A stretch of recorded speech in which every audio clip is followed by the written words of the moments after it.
Long time. How are you? I know, good. There we go.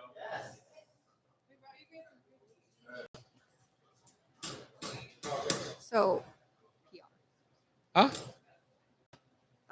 yeah. What's that? But we're Oh, doing you want me to tell you what it is? dining out at Palace next week. Really? Did you invite our? Are they? Oh, yeah. It's, What? I was like, Oh, okay, why you're a I good got producer. Well, You are good. That's why I get these questions. If I'm watching something, I go, oh. Oh, God. Are you reviewing or? Are all of your children like the cousins at the same time? Oh, okay. Was it? Well, no. It's just they're all the same software. They're all your short.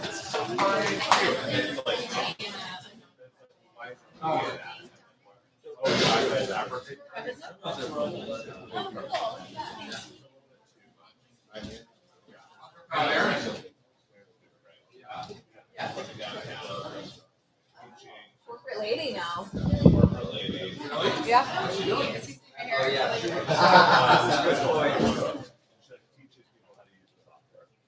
She got out of teaching. Into a different Yeah, kind of teaching. Yeah. Doing great. In West Seattle. Spending time there, and why don't you open a restaurant there? Please, God. Please. Number one, there's a ton of restaurants over there, and my favorite restaurant used to be, which is now an Italian restaurant in the log cabin over there. Used to be the Homestead. Yeah, which is great. Oh, thank you. That's so sweet. Lovely. I've been. They do a good Awesome. concept. That's fine. And Yeah. when you go on, we'll put them out here. Well, why can't there's a lot of people moving over Thank you. there. That's so thoughtful. Let's have a serious pie. Brown butter. What's that? Ooh. Chocolate chip. Okay. Oh, you're kidding. It takes me 11 That's the minutes. same. Come on. Yes. It will be when the bridge comes We down. can do this at, Wait, the when, bridge is on your coming down? segment. Eventually that. Well, when breaks. the earthquake takes it, they've said Yeah. they're not replacing We're it. all coming down with Yeah. No need for bridge. The bridge goes down. Hey, don't disrespect my totem. Yeah, you're disrespecting my totem. First Nation Indians are going to come kick your ass, especially with that haircut.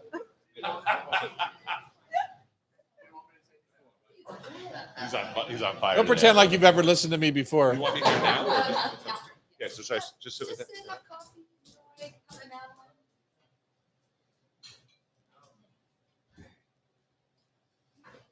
All right, let's get started, shall we? Where is everyone? I don't know where everyone I don't know. is, but we're set up for them all. We got more people coming later. Okay. I'm gonna go there, but So you couldn't talk her into coming and join you? That's never happened before. Ah. What a lame-o. Yeah. All right. Restrooms are down the hallway this way, 6134. These are brown butter madeleines coming out your way.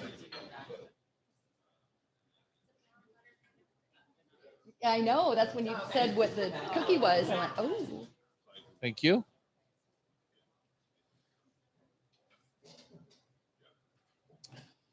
Welcome to the Hot Stove Society show on Cairo Radio. We're so happy to be here today. It's our 25th anniversary year on Cairo. All year long. I feel every minute of it personally.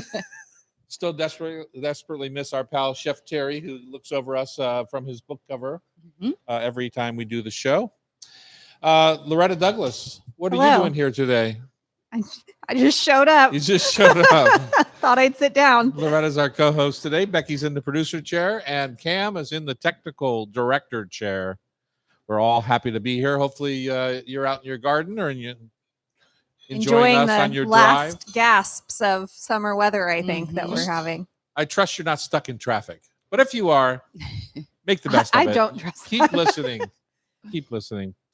We are coming to you from the beautiful Hotel Andra at 4th and Virginia, downtown Seattle. We're in the middle of kind of TDville around here with Serious Pie across the street, Dahlia Bakery, Neb, which is where we're having our Jacques Pepin event this week or next week, I guess. Friday. It is. Friday. Yeah. And then also Lola. Lola downstairs. Why not? This is the Hot Stove Studios. We've got so much going on today. I can't keep track. Upcoming classes here at the Hot Stove. Baby Got Basque with Chef Sean McFadden. Tell me I'm about excited about that. why. Makes pinchos. Oh, And we've been to the Basque region. Pinchos are so fun, and it means Spanish a little to spike or poke. Uh-huh. So it's got those little toothpicks. You go around the bars and just sure. grab what you want. Keep your toothpicks, your and they picks. charge you. Yeah, I had a pincho party, and Did you? I Of course did. you did. I It don't was- know why I just acted surprised. It was a potluck, and everybody brought pinchos. Pamela, That's dangerous. it was fun, and Pamela brought I don't know Oh, 5 so bottles. Pam was invited, but we weren't. I think you That's were awesome. invited. I'm pretty That's sure you were really invited. super Okay, sweet. so- Chocolate is the booze that she brought that goes Uh-huh. with perfect with pinchos. When you invite people for a party and then you have them bring their own food, It's perfect. Not necessarily like the most hospitable thing. It was awesome. Do we have to have a conversation about this? Yeah, after the show. You couldn't afford the grocery store this week. Exactly. Yeah, okay. Homemade pita lunch also here with Danae McLaughlin, Saturday, October 4th. So the Pinchos was on the 3rd. This is the 4th. And Sushi 101 with Chef Rashida Rosli on Friday, October 10th. So lots of fun classes coming up here at the Hot Stove. Just go to hotstovesociety.com and you can find them all. Or you can just join us for the radio show and just eat away, man. Some days in this show, it's like going to the all-you-can-eat buffet. It's crazy. I don't know Especially if when that's going to guests be bring today. treats. Yeah. But we already got brown butter madeleines in front of folks, and Annie's back there making eggs and crepes and fruit cups with Hannah's Choice cantaloupe from our farm over in Prosser. I think we're going to finally learn about the Madeleines today on the show. Oh, good. I can't wait. They're really good. They're really good. And they're really good right now. Like right when they come out of that Warm. oven. When you go to a restaurant that has madeleines on the menu, a good restaurant that's serving them will say, give us 20 minutes. We're going to bake them to order. Mm. So that's something to look for at a restaurant. I think Lark does that, if I'm not mistaken. Or Oh, probably. They used to Mhm. do that. On today's show, Joe Gammon is here. He's the CEO of Homemade Live. It's a show on PBS. He's going to join us to explore how cooking shows have evolved and how chef creators are reshaping the food media. I think I might be out on this one. I think I've had my time. Not sure I'm a chef creator, food media type anymore. But you never know. I was on New Day Northwest yesterday and kicked it Wow. with Kelly. Kicked it with Kelly. I believe you. I did a pork roast. Oh, it was the bomb. Did And I you do your bay leaves with it? Yeah, I did. And I was showing her what we're doing for Jacques Pepin's event on Friday. What'd you say? There's 4 tickets 4 left? tickets. Yeah. Yeah, it's going to be super fun. You should come join us. $100 goes right to his foundation, which helps people coming out of prison get into hmm job training programs. So why not? We're going to dish on butternut squash, the bold flavors and cozy tips and kitchen inspirations. James Shackelford is here, CEO of Lifelong, shares their mission and previews next week's Dining Out event, which we're doing at the PK. Is that right? You got that Absolutely. set up? Yep.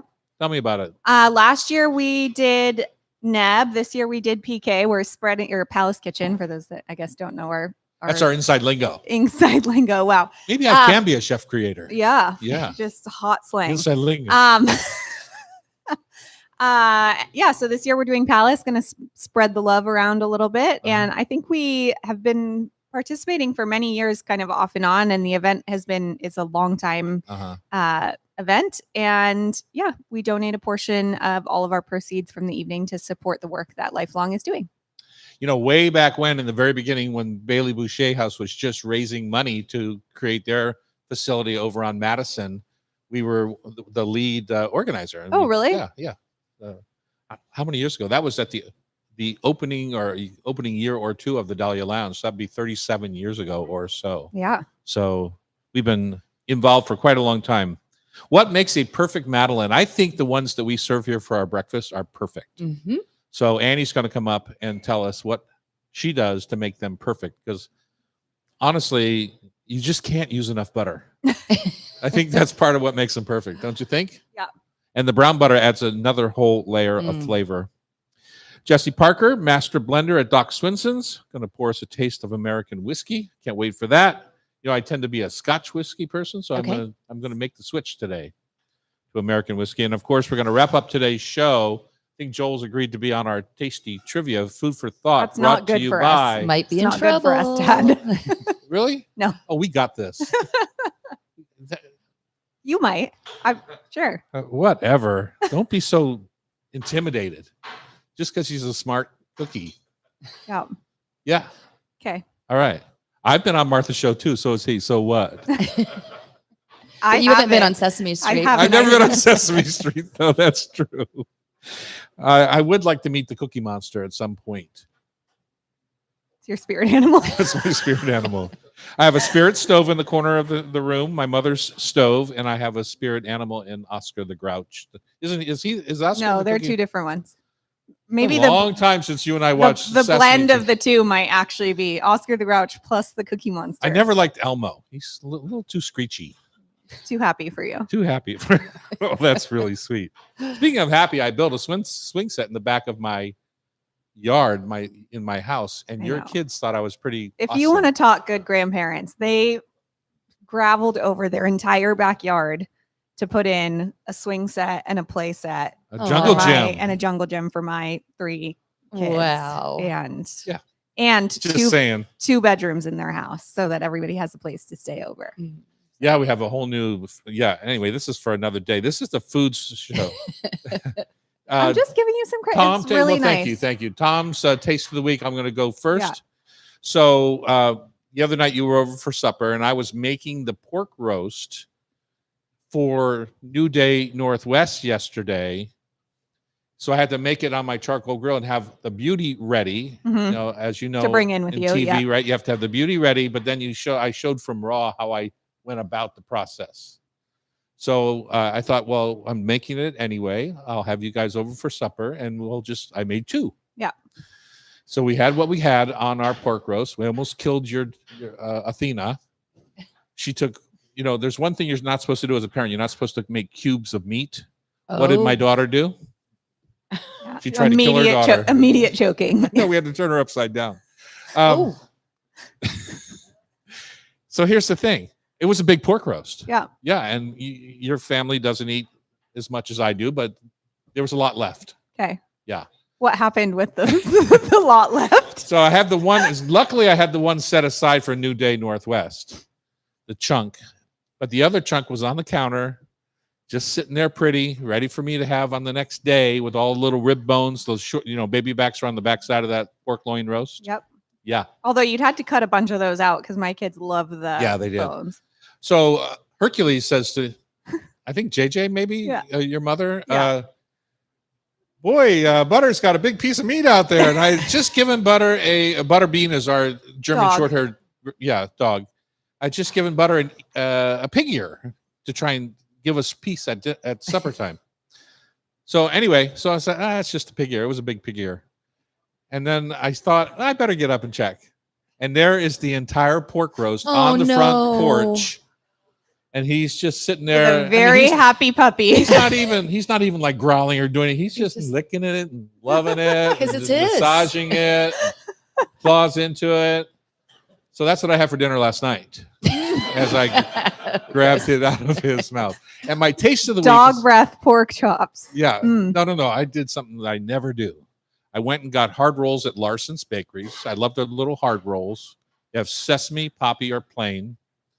And I got the hard rolls, and I shaved what was left Oh. of the pork roast with a sharp knife, and then just kind of lightly, gently warmed it up. No boiling, no sauteing. Warmed it up with some chicken stock and some veggie rub, You got to get some garlic and the fennel. the dog germs off And of I it. made and I put the broth on the roll, so the That sounds roll was amazing. soaked, and I put the meat on there. And your mom had made some Prosser onions and peppers, Mm. sautéed brown. Oh, That sounds so good. I never do that. I mean, I'm not a burger guy, but I made a sandwich. For dinner, yeah, supper. that's When was the last time that happened? never. Never. Yeah. Exactly.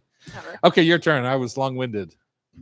Mine's a simple. It's just the farm bounty right now is amazing, and I know we're coming to a close. And I have been living on. We got Seawolf in the Magnolia Farmers Market, which has been a very big deal for us. And so I have been living on the toasted Seawolf sourdough with just sliced Mm. tomatoes and sea salt from Mhm. the farm, with my side of sliced Hannah's Choice melon Melons. that I keep in the fridge or freezer so that it is icy cold. And it's my perfect meal. I had no idea how long those would last in the, we've been harvesting them for a month now. Mhm. And I cut one last night that's been in there for 3 weeks. It was perfection. Yeah. Yeah. I know I have Really one I've good. been sitting on because I'm worried I'm not going to get more. So Hannah's But- choice is the melon we've been growing for 15 Mhm. years at Prosser Farm. It's a musk melon, so cantaloupe. Mhm. And it is bomb. It's just the perfect time for perfect produce right now. And so eating it in its simplicity, I feel like is I say that about the melon, and gets the seeds. Hannah's choice are the seed, but I don't know that you can grow that same melon on this side of the mountains that you can grow in the heat hot, of Eastern yeah. Washington. Honestly, I don't know if it's possible. It's impressive. Okay. Up next, Joel Gameron's going to join us. He's the CEO of Homemade, Woohoo! which is also a TV show, Homemade Live on Mhm. PBS. On Cairo Radio, it's the Hot Stove Society Show, 97.3 FM. All right.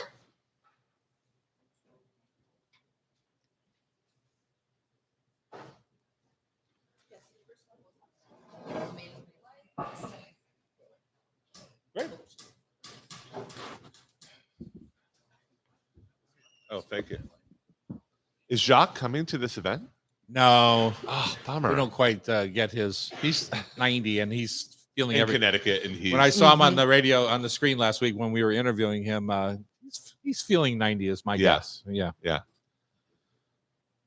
it's on this Friday though.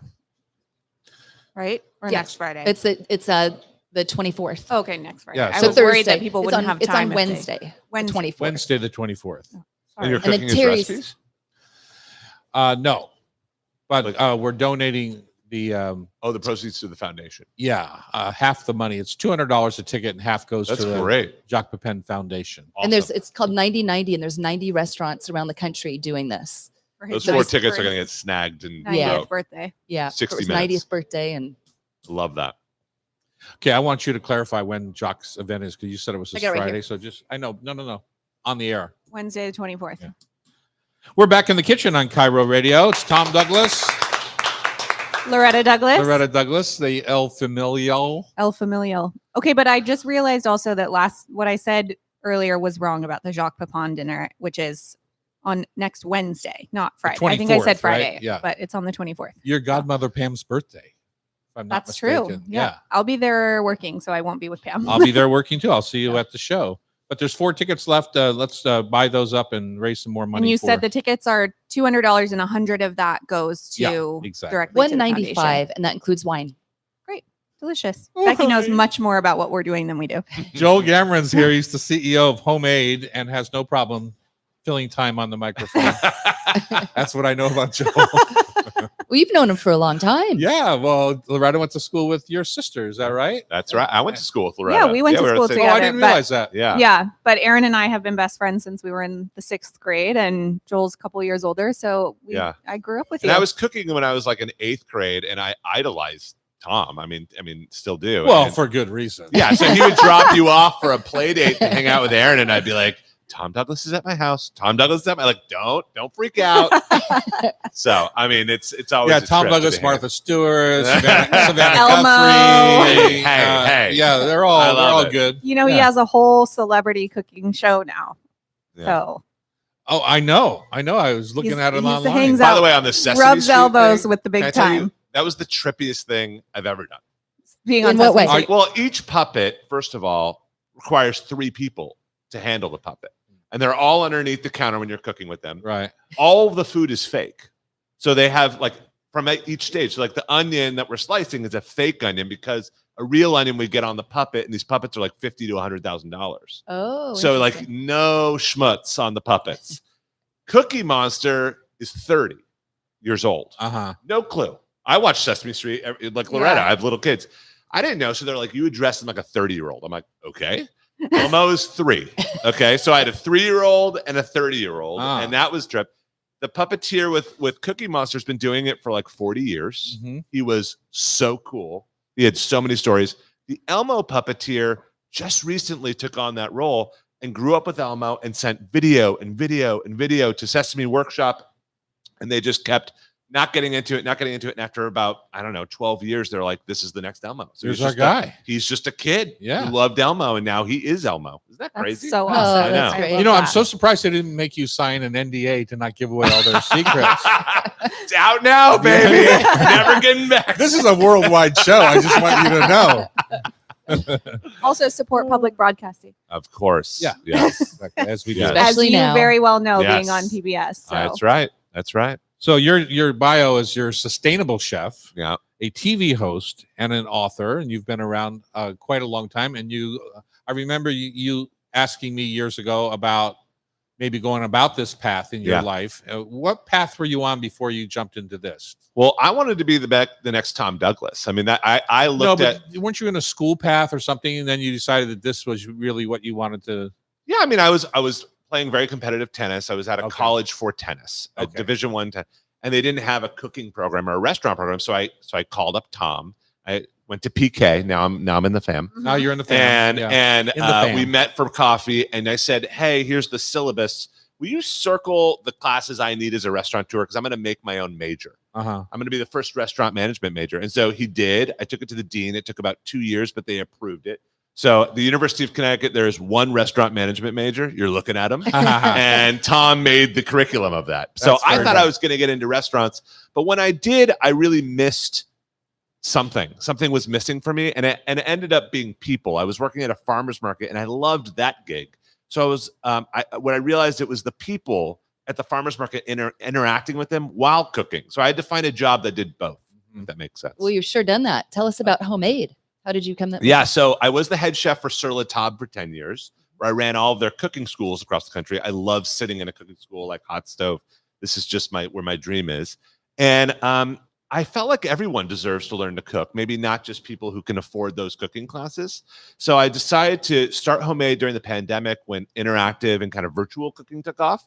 And all of our cooking classes are free. We now have 20 million people who cook with us every year. Wow. And the way that we make money is we work with brands. So KitchenAid will pay us. We'll work with a KitchenAid and teach people how to make focaccia. And it's fun. Virtual and media. You know, we did a great baking class with Bob from Bob's Red Mill. We've done just really cool things. It's hard to do. Is that what killed him? I can't believe you just can't even get it How out. dare you slander Bob from Bob's Red. I mean, that place is amazing. He's incredible. So anyways, How about giving his Yeah. company to his employees? he's he's Incredible. incredible. He's Yeah. just amazing. So yeah, and then we grew, and PBS said, "Hey, we want to do a live cooking show." So we're nationally on PBS. We have about 30 episodes behind us, Anna. Yeah, 30 episodes. Third season, right? We're on the 4th now. Okay. And we try and get non-chefs in. So we try and get people like Reggie Bush, who's a star running back. We've had Kendall Toole from Peloton and Allie Love and I went to the- Katie Couric. I went Yeah. to the taping with one of the guys from Queer Eye. Yeah, Loretta, you and I did that Oh, together. It yeah. was really fun. Call Clinton. Clinton Kelly. Yes. Clinton Kelly. He Yeah, was on it the Chew awesome. for a long Yeah. time too. Yeah. So we wanted to kind of show these people, you know, you guys know when you get to know how someone cooks, you kind of get to know how someone is. Mm. And I kind of felt like we were missing that. Like we all know Katie Couric from the Today Show. Do you know that Katie Couric like doesn't eat breakfast and she has like a really weird lunch thing? And it's like this is her go-to recipe. So like that's kind of a new side that we got to kind of explore. Yeah. I had such a crush on her growing up. Watching She's Katie cute. Couric on the Today No, Show. she's still cute. My mother Yeah. always had it on the TV. Yeah. I can't remember who was the host then. With Katie? It was No, Matt. when I watched at home as a kid. I mean, there's been. She wasn't the host yet. No, no, no. Yeah, she Yeah. was. Yeah. I don't remember. She's amazing. I wouldn't be anywhere in my career without Katie. She saw me one time on the Today Show and then invited me on her show, and we became friendly. And she loves to cook. Yeah. And is really, really bad at it. Who is your Who is your dream guest On the show? that you haven't gotten yet? Oh my gosh. Jamie Oliver. Okay. Jamie That's a good Oliver one. Jamie is Oliver, I feel like, and you are, he's my Pope. yeah. Look, Aw. I've never met him. I've never crossed his ether. He's just amazing. Yeah. He's my idol. So if he came in, it'd be like the Oprah effect. It would be really humiliating for everybody. Like I would melt. I would melt. I would just lose it. And what you know, he's obviously a good cook. Yeah. But what other things does he do that turns you in that direction. You know- Because to me, he's a Yeah. good human. Yes. Yeah. From what I've seen, I don't know him. I've met Yeah. him quite a few times, but I don't Yeah. know him. But what part of his humanity strikes you outside of his cooking? It's a little bit of what Julia Child did, I think. I think that he makes cooking accessible. And Julia, and I think before him, a lot of people were talking to kind of older adults. They were kind of like, this is my beautiful kitchen. Then Martha came around. She has this big farm in Connecticut. I didn't relate to all of that as like a 15, 14-year-old. Mhm. Jamie came in on his Vespa. He's playing the drums. He's young. He's cool. He lives in an apartment. He's got no fancy equipment. He's using the knife to crack open the wine. And I'm like, this dude is awesome. Like, Yeah. I want him. Relatable. Yeah. Yes. Yeah. Yes. Uh-huh. So, anyways, I think that's what Jamie did for me and why I'm so locked into him. And it didn't hurt that he was easy on the eyes. He's a good looking dude. He's a He's a good-looking good looking guy. dude. Yeah. And he's got like 7 kids and they're all perfect. And Uh-huh. I don't know. He's just got this crazy life. Tom, you got to hook Joel up. Yeah. Do you know Yeah. Jamie? I've met Jamie. I don't, Yeah. like I said, I've met him a couple of times, but I don't know him. Like, What's your impression of him? Uh, Not just meeting him, but just in general. yeah, it's changed over the years Yeah. because I'm surprised that he has stuck with what he's done. I Mm. know he's tried to open restaurants. He has been limited on his success in restaurants. Yeah. But not everyone is good at everything. Right. I think what Not everybody. shines- I think that's a key thing though. Like not everybody should own a restaurant. Like there's different types of cooks and personalities and stuff Mhm. like that. And running a restaurant and that kind of operational side of things, like that's not for everybody. And I think Totally. that goes to what you were speaking to of like that wouldn't have been as fulfilling for you as this path 100%. into food that you found. And I think sometimes people that are like chefs or cook personalities feel like, okay, we have to own a restaurant to back this up. And it's like, Yes. you really don't, I don't think. yeah, restaurant and bar. You got to Yeah. can't forget. A lot of people love to have their own bar. You know, that's Gotta it's have like the bar. It's a macho thing for some. All right, Godspeed to PBS and you on your show. That's Thanks, Tom. awesome. When we come back, let's talk about how cooking shows have evolved because you're looking at a Galloping Gourmet and Julia Child Baby right here. So I'm curious how you've transitioned. We got started, but let's move forward on that a little bit. On Cairo Radio, it's the Hot Stove Society Show, 97.3 FM. Graham Kerr. Love him. Yeah. I met I him loved one him until he time. stopped drinking. The Until he Galloping became a Gourmet. vegan. Yeah. Yeah. Yeah. He's still going. He's still in like Edmonds or something. Was around he a Yeah. local guy? Oh, yeah. Yeah, yeah. I want to say Camino Island or something like that. Yeah. So. We should have him on the show. You should totally have him on the Yeah. show. Yeah. He's a trip. He's been on the show I bet. years ago, but yeah, we'd love to have him back. Yeah. I think he's still doing it. I think he's still no. I Okay. haven't heard much. He might be in his 80s. He's up there. if not more. We're Yeah. on. Oh, we're live. Yeah.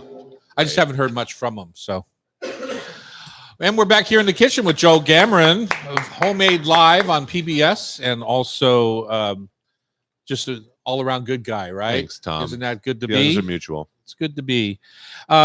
Homemade Live is, as you explained in the last segment, where you bring people in and maybe we get to see a side of them and through their food sense, and Yeah. through their food, not capabilities, because I think not everyone is capable, but some people have a food sense about what they love to eat, Yeah. what they love to make, but Yeah. it might not be mine. Yeah. So how have cooking shows changed for you? I mean, for me, obviously the way media has changed, where there was a couple of people, like it was Julia and Jock and Graham and those guys, and now it's everybody. Everybody, Right. yeah. And so that's just media in general. And I think the question, it's a good conversation to have, is like, is it good? Is it not good? And Uh-huh. I'll start by saying my mission in life, to Loretta's point, not to own a restaurant, it's to inspire people to cook at home. That is it. And so I own restaurants. So when I- you inspire people to cook at home, you know what that Yeah. means. what? yeah. You're There's shooting still yourself. room to eat out. Yeah, All right, trust okay. me. But the reality is that social media has really democratized cooking shows. Mhm. Everyone can have a cooking show, so Mhm. it's really changed.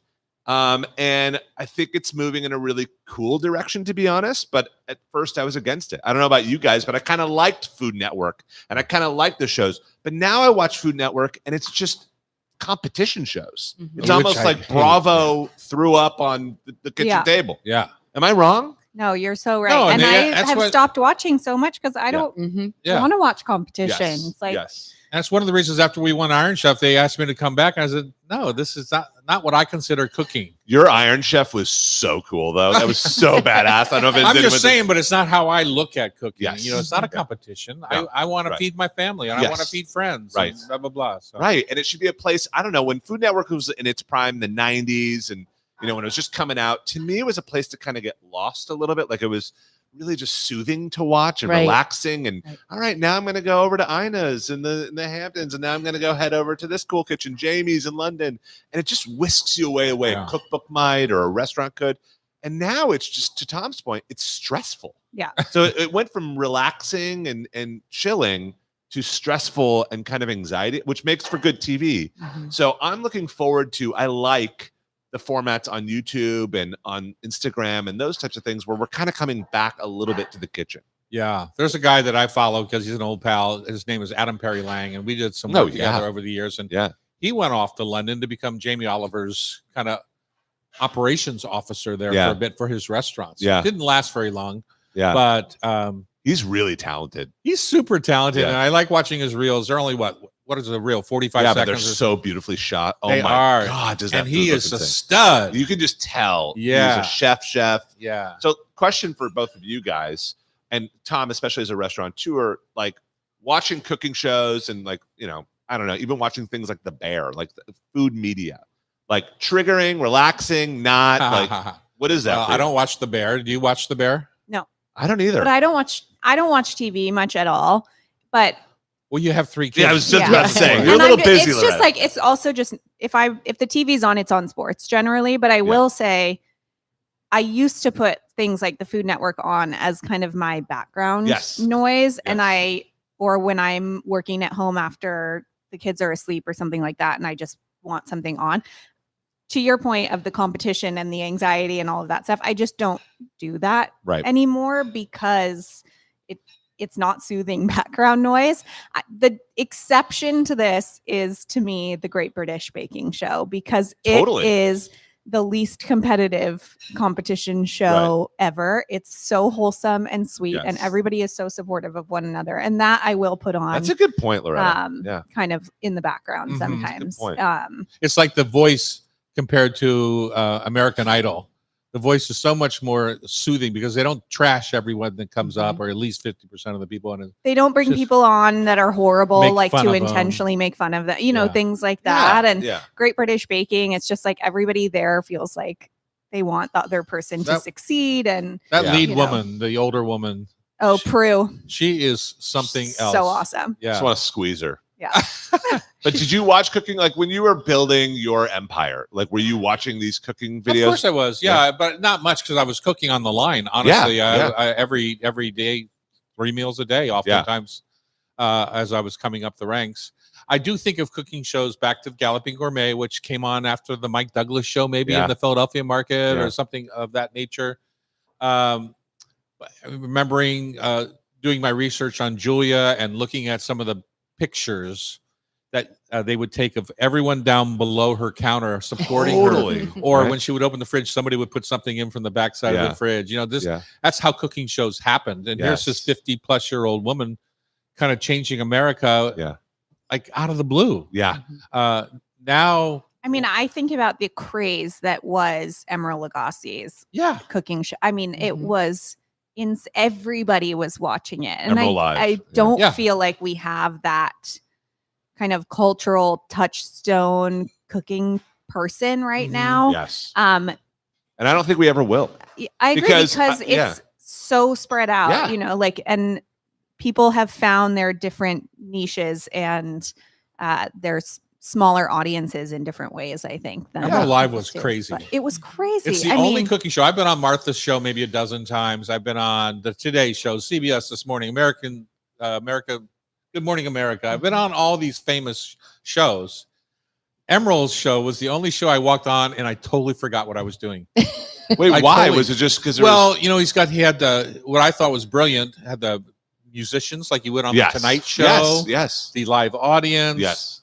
Emeril, and I've known him for years. I knew when he couldn't even talk on camera, he was so shy. Wow. But I absolutely froze. He said, "What are you going to make today, Tom?" It was like I was out promoting my crab cake book. I was like, "I have no idea." I literally said that. And the only other time something like that happened was I was making a spinach salad on Martha, and she said, she's very particular on quantity of ingredients and blah blah blah. And so finally, she says, "Well, what's this last one we haven't used?" I said, honestly, Martha, I don't remember. So she puts her finger on her tongue, puts it in the bowl, tastes it, and it's cayenne pepper. Oh, perfect. Oh, and perfect. Her Yeah. face just lit up. Oh my God. Yeah, exactly. Well, talking about But- Emerald and evolution, I just saw him yesterday on a reel, Yeah. and it was maybe a minute Yeah. and a half, and Yeah. he explained how to build that New Orleans sandwich, Muffaletta. Muffaletta. Muffaletta, yeah. yeah. So, and I'm like, wow, he's old, but just watching, but it was cool that he's still And doing shiny. it. When I was with him, his last thing his hairdresser did was spray on the color on those bulbs, but on Oh, his okay. head. He had it combed back, but it was really heartwarming to see him I still love it. evolving with technology. That show really impacted me. And that's what Homemade Live was trying to kind of still trying to be a little bit of. We're live, we cook in real life. And what I liked about Emerald Live is he screwed up sometimes. Things Mhm. got burnt. He's like, oh, forget that. Or the whole thing Yeah. would fall, whatever. And I appreciated the anti-Martha a little bit. Yeah, Mhm. well, And that I was think more Ju- Julia-esque. Exactly. Yeah. Julia. So I think Julia started what is now what works in Yeah. media, which is not being perfect. Yeah. And Relatable. relatable. Yeah. And first of all, Ina has a cult following, but it's a niche cult following. And you think about what really resonates with people is seeing people in their kitchens, Mhm. real kitchens, not highly edited, not a million people under the counter handing things, Uh-huh. not food they can't afford or ingredients they can't buy. This is what resonates with people now, which I think is kind of a cool time. That's why I get excited about it. Yeah, 100%. it's interesting. The What- I've got so many stories. I was just I know. Tell it. Tell it. I was going to say one of my favorite like social media trends that's happened recently that has come across my feed is the people impersonating Ina. Oh my Oh, God. you've seen it's so these? good. I haven't. I haven't There are seen these videos of people impersonating Ina, just like with her perfect button down Yeah. and her bob, and like, I'm just cooking for Jeffrey. Isn't And like, that wonderful? it's Yeah. with a giant, they'll have like these oversized giant martini glasses Uh-huh. because she's always having like a Yes. martini or a glass of wine while Yes. she's cooking. They're amazing. I never And a lot of fail them are to make men me laugh. impersonating her, Yeah. and it's really funny. Yeah. Yeah. It's very Yeah. funny. What Right. would people say about you? If they're No. impersonating me, Well, yeah, you got 20 million followers. What would people say about you? Would they I don't know. would they try to do that laugh you just did? I don't know. I have no idea what they. My brother impersonates me. He looks a lot like me. He gets really animated with his. I use my hands. I get way too handsy, Uh-huh. and I've gotten a lot of feedback that it's distracting to people. So I think I'm easy to impersonate. You know what to do with your hands when you get that kind of feedback, What? right?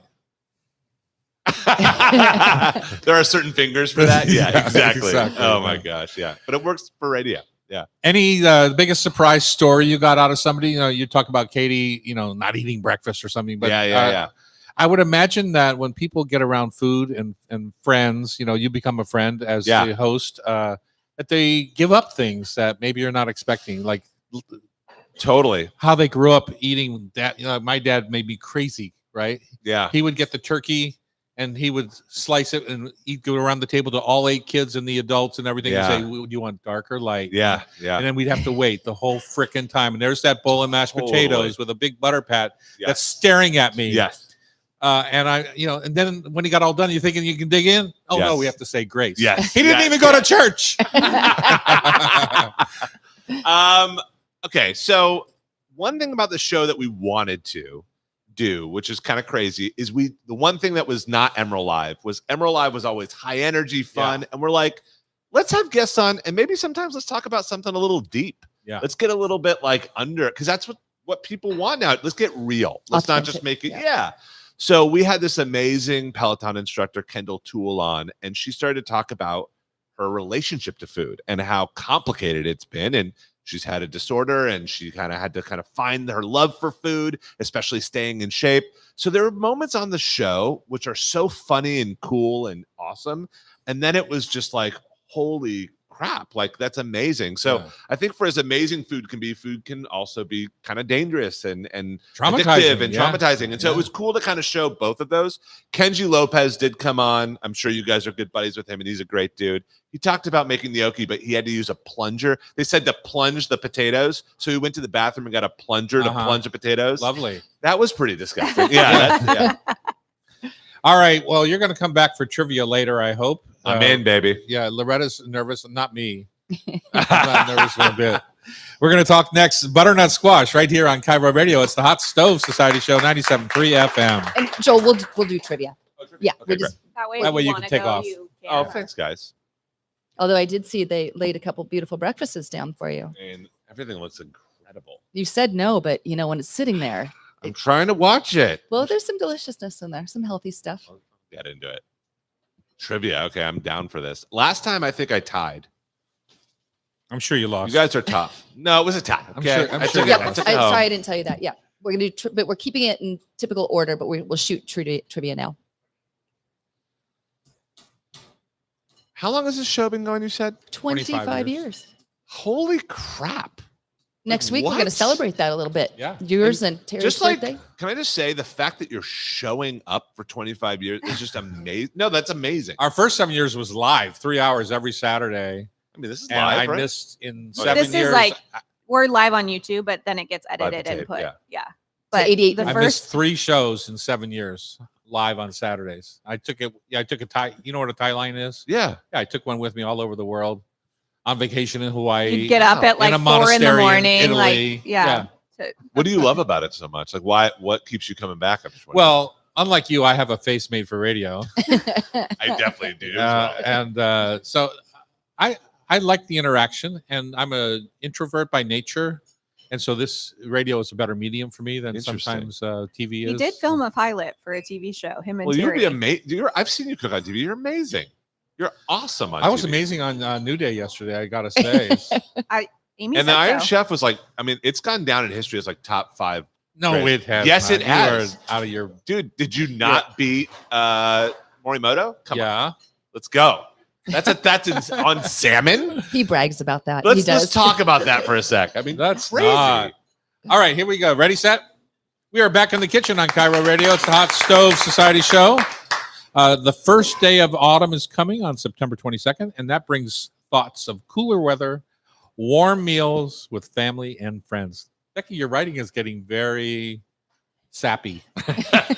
No, Let- that's Carol writes That's these. Carol. That's Carol. Yeah. Let Rub with Love Probably help AI. but- our wide range No. of easy-to-use products. Visit tomdouglas.com for more information on recipes and videos. You know, I have a bunch of videos on there. And you can also buy all the different ones because not every store carries every part of our line. We have many more than I think a lot of people know about. Many Right. more SKUs. Yeah. Right. So there.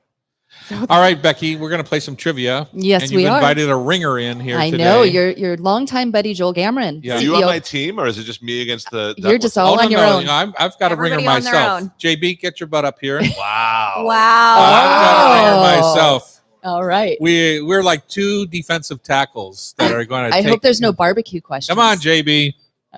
All right. Well, each of you are going to get 5 questions, and the winner will pick out someone in the audience to pick up a spice blend from Rub with Love Spices. Mm. So we're going to start with Loretta. Loretta, question number 1. Does chilling an onion before slicing help reduce tears? No. It actually does. Really? Yeah, it slows the enzymes that Huh. causes the gas. Number 2, what is the name of the conical kitchen strainer that resembles a traditional Chinese hat?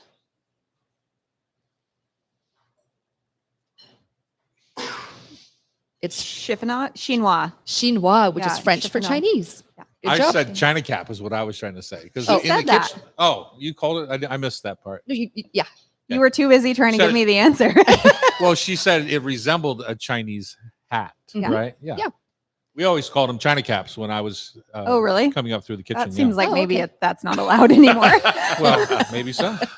Well, she got a little help from her competitor Joel, so she got it. Number 3, what gives gelato its dense, velvety texture compared to ice cream? Higher cream fat content or less air? Higher cream fat. It's actually less air. It churns Oh. a lot slower, and it's actually less cream fat. Less fat. Yep. All right, number 4. What is the name of the prized Pacific Northwest coastal clam species that can burrow a speedy 9 inches per minute and grow up to 11 inches long? A gooey duck or a razor clam? Razor clam, Okay. you got it. Job. Fine. Twofer. You got a twofer there. We got Yeah. one more. Multiple choice. What was Joel Gamoran's first memorable cookbook? Was it Martha Stewart's Pies and Tarts, Jamie's Kitchen by Jamie Oliver, or Zuni Cafe by Judy Rogers? But I love all 3 of those. But I'm going to go, because we talked about Jamie, I'm going to say Jamie. It's actually Zuni Kitchen. Zuni? Ah. That's one of my favorite cookbooks You've ever. talked about that a few So times. good. Yeah. It's so good. It's Yeah. a technical book, though, man. You got to be prepared for her, for Yeah. Judy. Yeah. But that chicken, man. Oh, it's the That's- Oh bomb. my god. That was my wedding The meal. reason to get it. no. Really? Mhm. The panzanella and everything? Mhm. Oh my god. It's bomb. Why wasn't Joel invited to your wedding? Great question. Let's air it out. That's super Let's air it out. interesting. I thought you were Aaron Aaron, talk was, about that Aaron after was the- in my wedding. Yeah, We'll exactly. talk about that after the show, I guess. All right. Okay, Joel, you ready? Yeah. All right. Multiple choice. What does mirin, the traditional Japanese sweet rice wine, get its signature delicate sweetness from? Plum sugar, a honey infusion, or the fermentation of glutinous rice? Fermentation of You glutinous rice. got it. Fermentation it is. Okay, number 2. Tom disagrees with this fact, but it is true. Which American restaurant chain is credited with popularizing chicken lettuce wraps nationwide, blending savory minced chicken, crisp rice noodles, and sweet-based soy sauce? That's oh my god. PF Chang's. P.F. Chang's it is. And look at Tom's face. He says it's wild ginger, but they were not Oh loving the my, nation. get out of here. P.F. Chang's was a ripoff of Wild Ginger, and Wild Ginger had that on the menu. But the Siam lettuce cup? Yeah. Which is one of the best bites in Seattle. Just throwing that out there. Yeah. It's really good. Agreed. All right. Number 3, according to America's Test Kitchen, which melts better, aged cheddar or young cheddar cheese? Young. You are correct, because the aged will separate. Yeah. More flavorful, but the That makes separates. sense. Good job. Number 4, what herb-packed garlicky green sauce is Argentina's iconic pairing for grilled meats? Chimichurri? Chimichurri it is. 4 out of 5.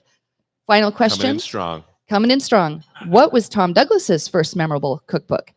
Betty Crocker's Picture Cookbook, the Moosewood Cookbook, or La Technique by Jacques Pepin? I'm gonna go Betty Crocker.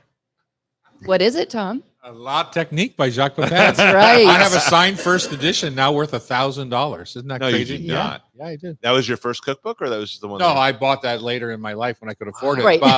But my first seminal cookbook was looking at the picture. You know, he had a picture for every technique in the book, right? and that So was different, right? That was new. very right? different at yeah. the time. Yeah. It's Mhm. interesting.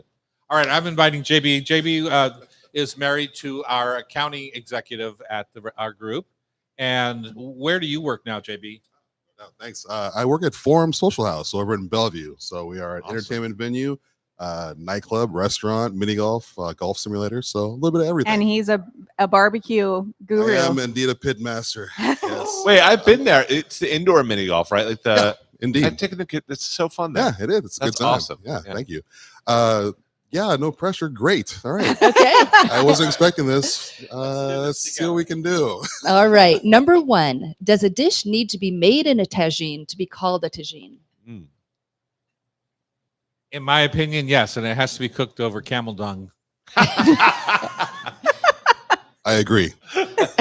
Well, modern usage says no. In Western food media, the term often describes the style rather than the vessel. That's not what you asked. It's called braising. Yeah, Yeah. yeah. How often are you cooking over camel dung, Dad? Well, you know, they have little ceramic stands that they put dung underneath and light the dried dung, and that's what powers them out in the desert. You kidding me? That's true in Morocco and West Africa. All right. Number Where 2. Tom has surely never been. The best part is she's not giving me the answer. I am not. Number 2, what vegetable has the mucilaginous Okra. okra? It is. We talked about that with, yeah. Apparently there's a way to get rid of that, but I don't know. Yeah, eat it. Number 3, multiple choice. Which country is considered the birthplace of wine with archaeological evidence dating back 8,000 years? Greece, Georgia, or France? I think Greece would be the logical choice, so I'm going to guess Georgia. You got it right. Wow. It's Georgia. Ancient clay vessels were buried underground to ferment grapes long before France or Greece popped a cork. All right. Number 4, which common ingredient is often added to Shoshing cooking wine to enhance flavor and extend shelf life, especially in versions sold outside of China? Repeat the question. Sure. Which common ingredient is often added to Shoshing wine, cooking wine, to enhance flavor and extend shelf life, especially in versions outside of China? Salt. Salt it is. Wow. Yes, it helps preserve the wine and classifies it as a culinary ingredient rather than an alcoholic beverage. All right, let's see if you're going to tie with Joel. What was Loretta's first memorable cookbook? The Silver Palette, Seattle Kitchen by Tom Douglas, or The Joy of Cooking?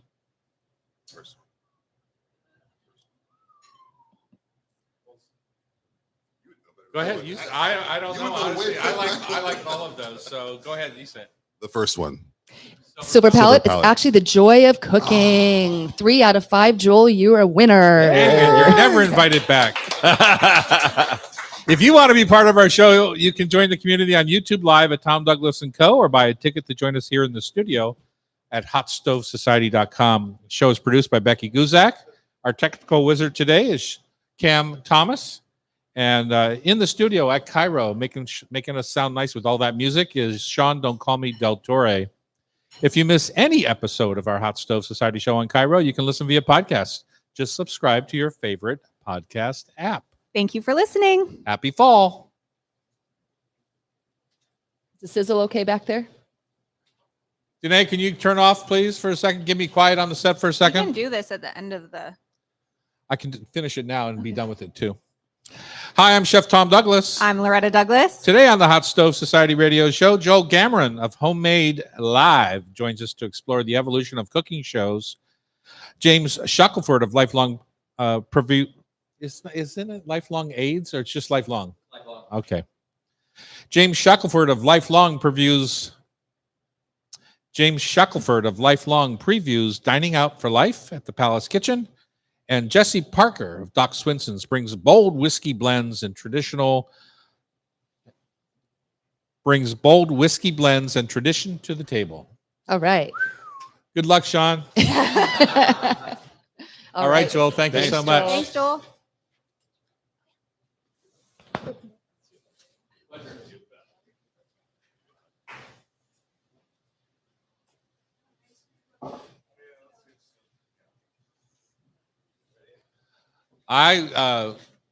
When I walked into Silver Palette the first time on Columbus Avenue in New York, they had a little shop. It's all over. Really? Yeah. It I didn't know. was before the cookbook. Yeah.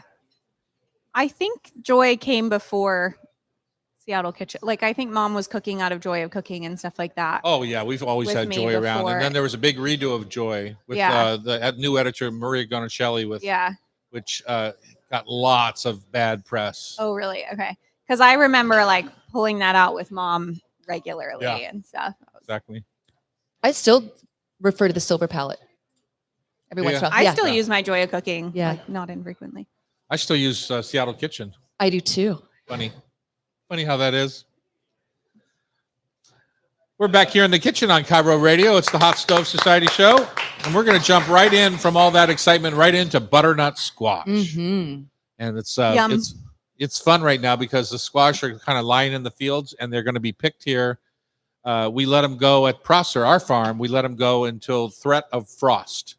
Because Okay. once they get frosted on in the field, they want to mush up. But the sugars, like when the temperature change helps the sugars, right? The temperature changed, but not a frost. Not the a frost frost, will ruin okay. the outside casing of the squash. So we pick them in the next few weeks. I mean, I think our first frost warnings could come in Eastern Washington within a month, which is kind of funny to think, isn't it? Crazy. But so we'll pick them and then we let them harden. You have to let the skins harden in a little bit of a warm garage or our Oh, warm, barn not cold. over That there. makes sense. Yeah. Okay. So the fans are on. little space heater is on, and then it's just they harden up into a nice shell, and that's what keeps them for the winter. That's why they're called a winter squash, even though they grow in the summer. Yeah. Because they And picked in the fall Yeah. generally. Yeah. So that's the growing technique that Jackie uses. Who knows if it's right?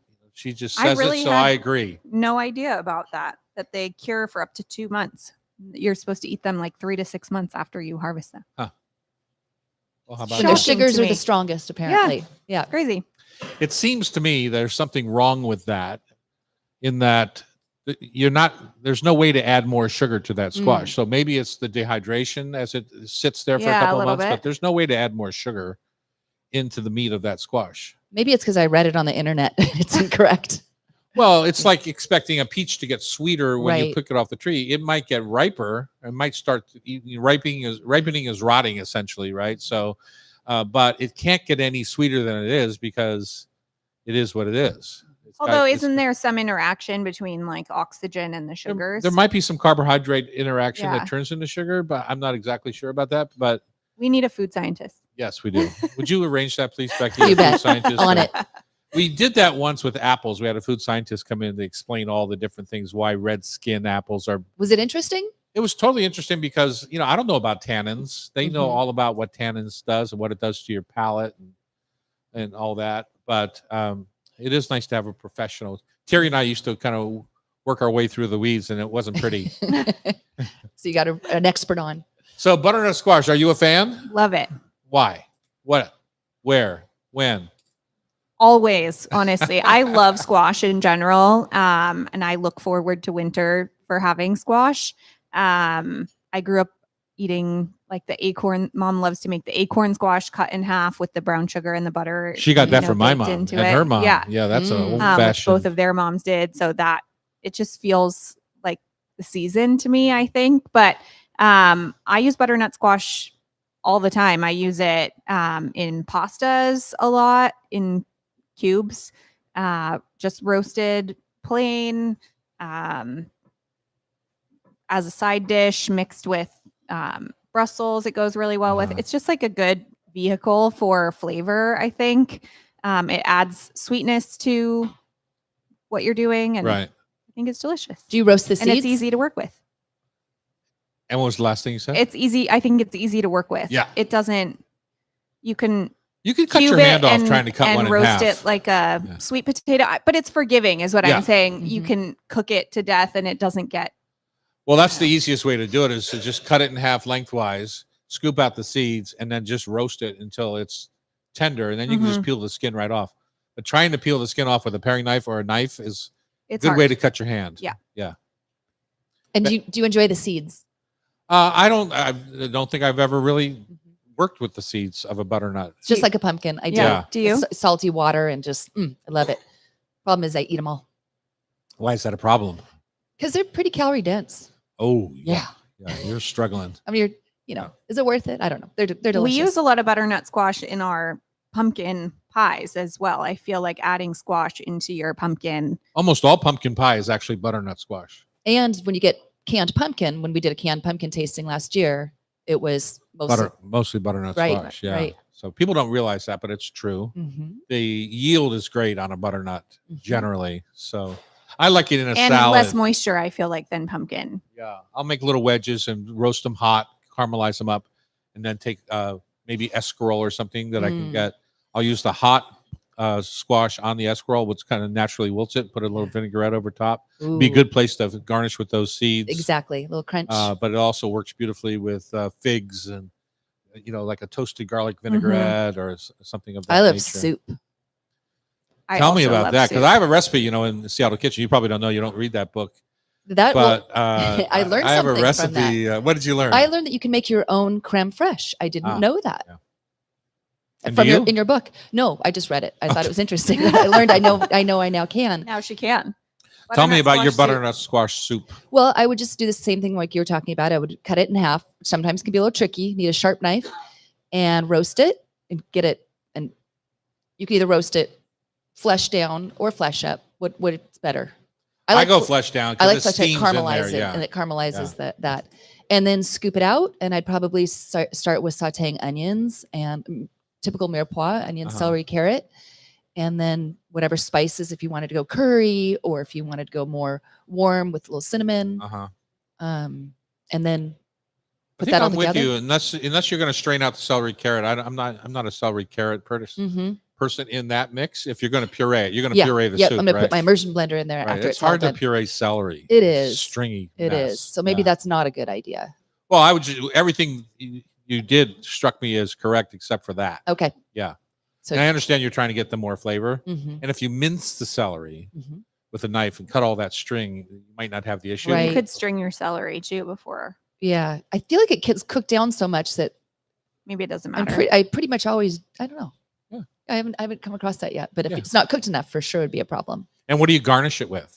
Ooh. Because now you've got this beautiful bowl. I like a little flatter bowl, Mm-hmm. so it spreads out a bit. And now you've got this canvas to garnish. What are you thinking there? Maybe I'd probably toast some nice bread and maybe get a little char on it, do Uh-huh. some homemade croutons, Uh-huh. then toss that with olive oil, salt, pepper, butter in a pan and get that nice, have those on the side.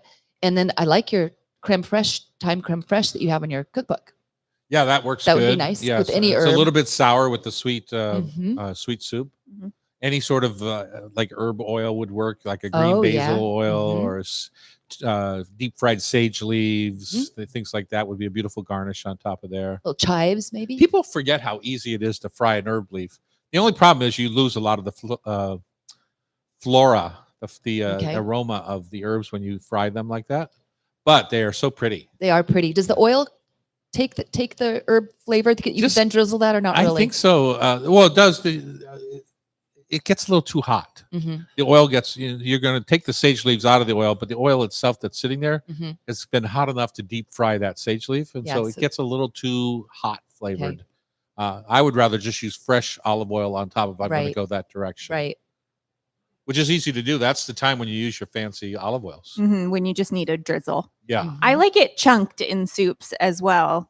I'll make like a minestrone kind of soup. or- yeah, kale. I'll do kale, sausage, butternut Mm. squash, sometimes tortellini even in there if I'm making a full kind of big dinner soup. And I find it just holds up pretty well. And I know you always lard your freezer with soups. Would you put a soup with squash in it into the freezer in that way? Well, it depends. Yes, absolutely. But when you're reheating the soup is when you have to worry about it So because reheat. it's going to turn into puree if you overcook it. Okay. So when I'm reheating like a minestrone or a squash soup that has chunks of squash, you really either have to pull it out of the freezer the day before. But if you try to heat it up on the stove and wait for the whole thing to unfreeze Mhm. at too high heat, you're The just gonna squash will have just melt puree, into your which broth. isn't the end of Yeah. the world, right? It just makes a nice little squashy broth. Mhm. There's Squashy no- broth. Yeah, there's no problem with that. It just blends with the chicken stock in Okay. your soup. Or I personally am very much looking forward to soup season. Mhm. We have had a good long summer and I've loved it, but soup is one of my favorite things to eat and I can't wait to. We have a get soup into- expert coming on shortly. Do we? Yes. Oh, I can't Yes. wait. Okay. I my love soup. favorite, before we get off on this subject, my favorite is in my Big Dinners cookbook. Mhm. And I put the chunks of butternut squash down in the bottom of a pan. Oh, that's so pretty. And then I pour the gingerbread batter Mhm. over top of that. You know, it's got like caramel an brown upside-down sugar. cake. Yeah, Yeah. it's got a little caramel. It's like pineapple upside down, but Yeah. with gingerbread and butternut squash. Mhm. It is really That's good. really good. You have a picture of it. It's really pretty. Yeah, it's Yeah. really good. Yeah. All right, what are we doing next, Becky? We've got James Shackelford, the CEO of Lifelong. He's going to come share their mission and tell us about the event next week. Perfect. And I heard you just got in from Switzerland. Spokane. Okay, so Same, close. same. SS. On Cairo, it's the Hot Stove Society Show, 97.3 FM. All right, James, come on up. Do you want to bring your water or are you good? Yeah, we're good.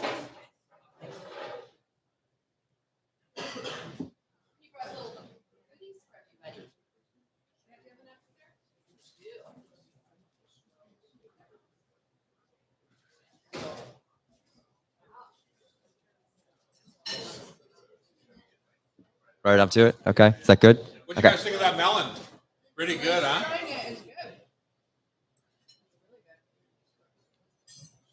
Where else can you get it? We can. We have 3 left.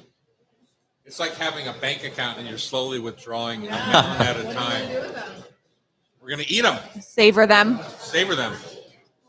Our manager dinner at the farm. Loretta, do you is know Erica Arone? Sunday night? So the last of the Is that melons will go out for the breakfast on Monday morning. Oh, okay. I didn't know how close you guys. It's not sad in Okay. a I funny didn't know way. if you were friends. We or look if you were- forward to oh, them okay. so much, Okay. and then you have this little window, Okay. and then now you start looking forward to them next year. Working with Caroline. For us? Yeah. Well, the butternuts are in the field. So our just make sure watermelons you're, are like, all within ready an to be inch picked. of the mic. We've been picking And them a little even though bit as we it's go. tempting, don't like turn into Tomatoes are just rocking right now. Peppers, Right. eggplants, onions, potatoes. Good tips. Thank you. Lots of good stuff right And then now. if It's you harvest taste it, 2 season. minutes. The last of the Okay. beans this weekend. Rattlesnake beans. Ooh, I forgot. My sister has beans, and I was supposed to go pick them. I missed it. She's coming back today. Where is she? And she was in the Basque region. Ah. Her son just finished up his master's in London, and so she had to go pick him up, and they Ah. had to go. Oh, she had to go. pick Yeah, them Had up, to. I think she's gone to visit him maybe 3 times this year. Well, those beans now will be too large to Yeah. eat as regular green beans, but they're great braising beans. And tell her Oh. that you really Tom wanted said to it. have braising beans. So Okay. you left them on the I left the haricot there. Yeah. Yeah. Okay. left them on the, Okay. I'll tell her on the that. plant.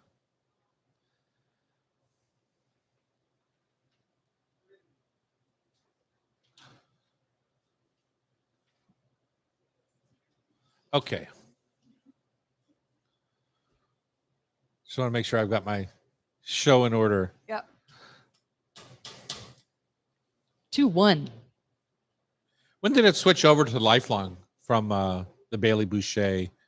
Wasn't it a? It was originally Lifelong. Well, it was originally Lifelong AIDS Alliance, it was right? Lifelong AIDS Alliance Okay. before it was Lifelong, but it originally was 3 different nonprofits that merged in the early 2000s to become Lifelong AIDS Alliance. Okay. But it's been only Lifelong now for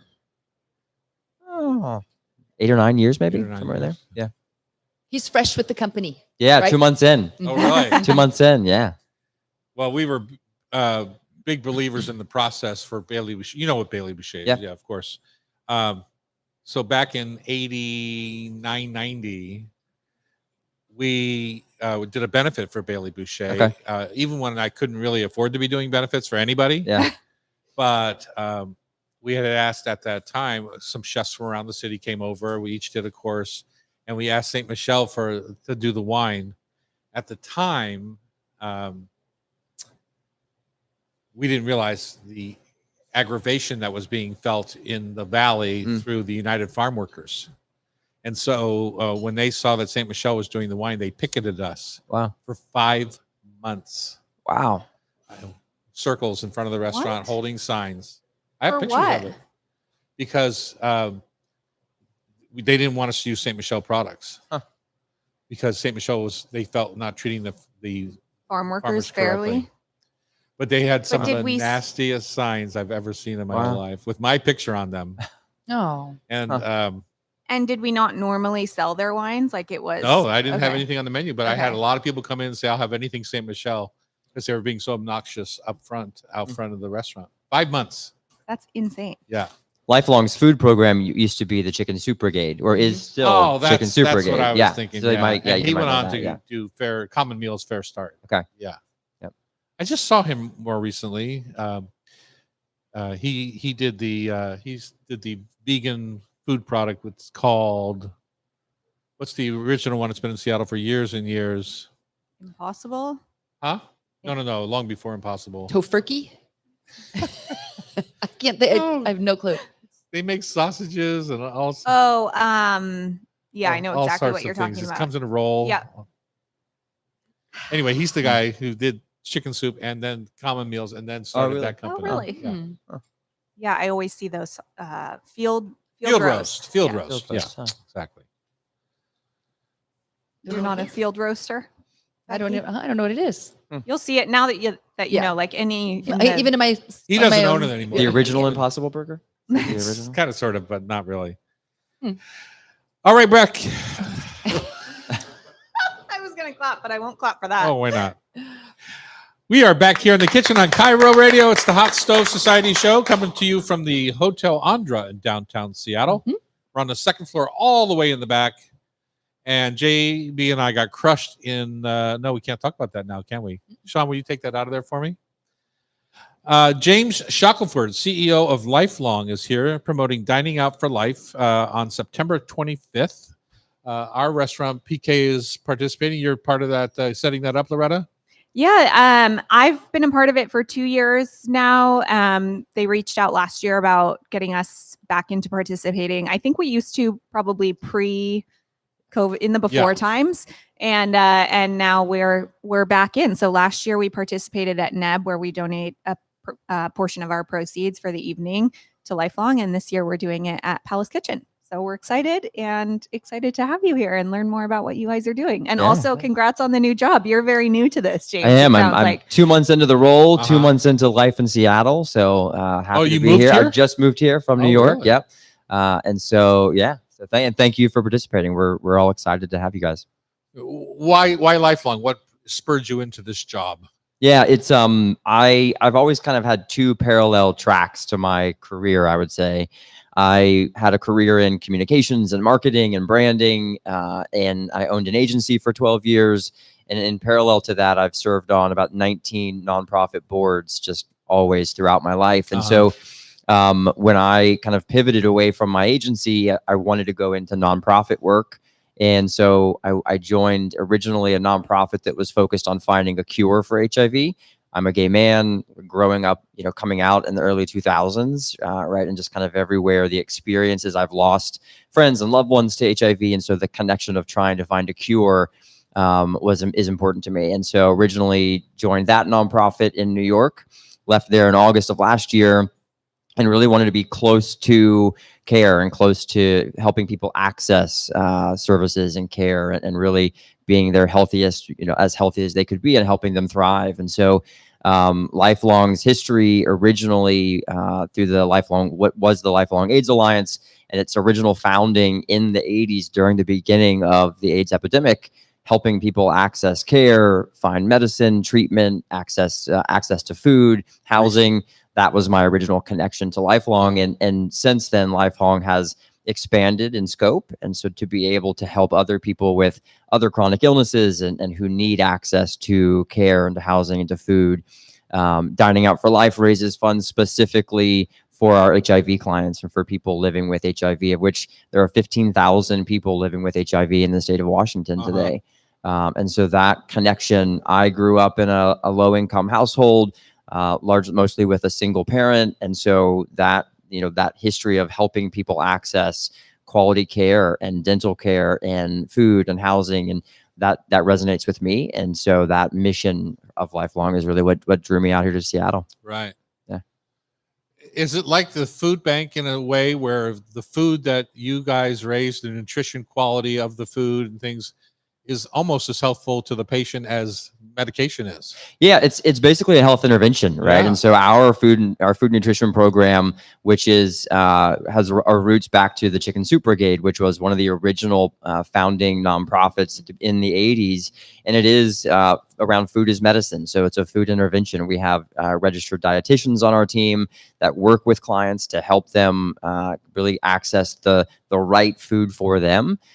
We can soften meals for people. We actually do a grocery program. So we have culturally relevant grocery bags. So it could be an API bag, a Latinx bag, a vegan bag. And so we tailor all of our food and our meal programs specifically as a health intervention to help people meet them where they are and to help them really to be able to live their healthiest life. Right. What's your volunteer program like? Volunteer program's amazing, and that goes back. I mean, I think it's part of the heart of Lifelong.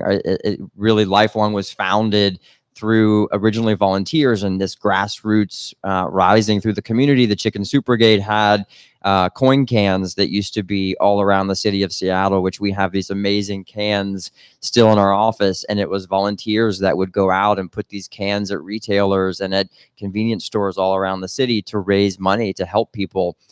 And today we have volunteers that can come and spend time in the kitchen, that can help prepare and package our food. We have, as I mentioned, registered dietitians, but we have an amazing executive chef, Lauren Daniel, and a culinary team that it comes up with all of our recipes, creates all the food, and then we actually package the food in-house, and then a team of delivery drivers on our team actually go out and deliver it into the community. And sometimes those drivers throughout the course of the week are it would be the only person that one of our clients might interact with, right? Isn't And that so they amazing? have Yeah. that amazing connection. And we've had situations where drivers have come back to the office and said, "Hey, I just spent time with this client, and I think we need to check on them. I think we need to, right? We need to kind of think through how there's something's going on there, right? Sure. We need to pay more attention, Yeah. right?" And they have that direct connection with clients that we have.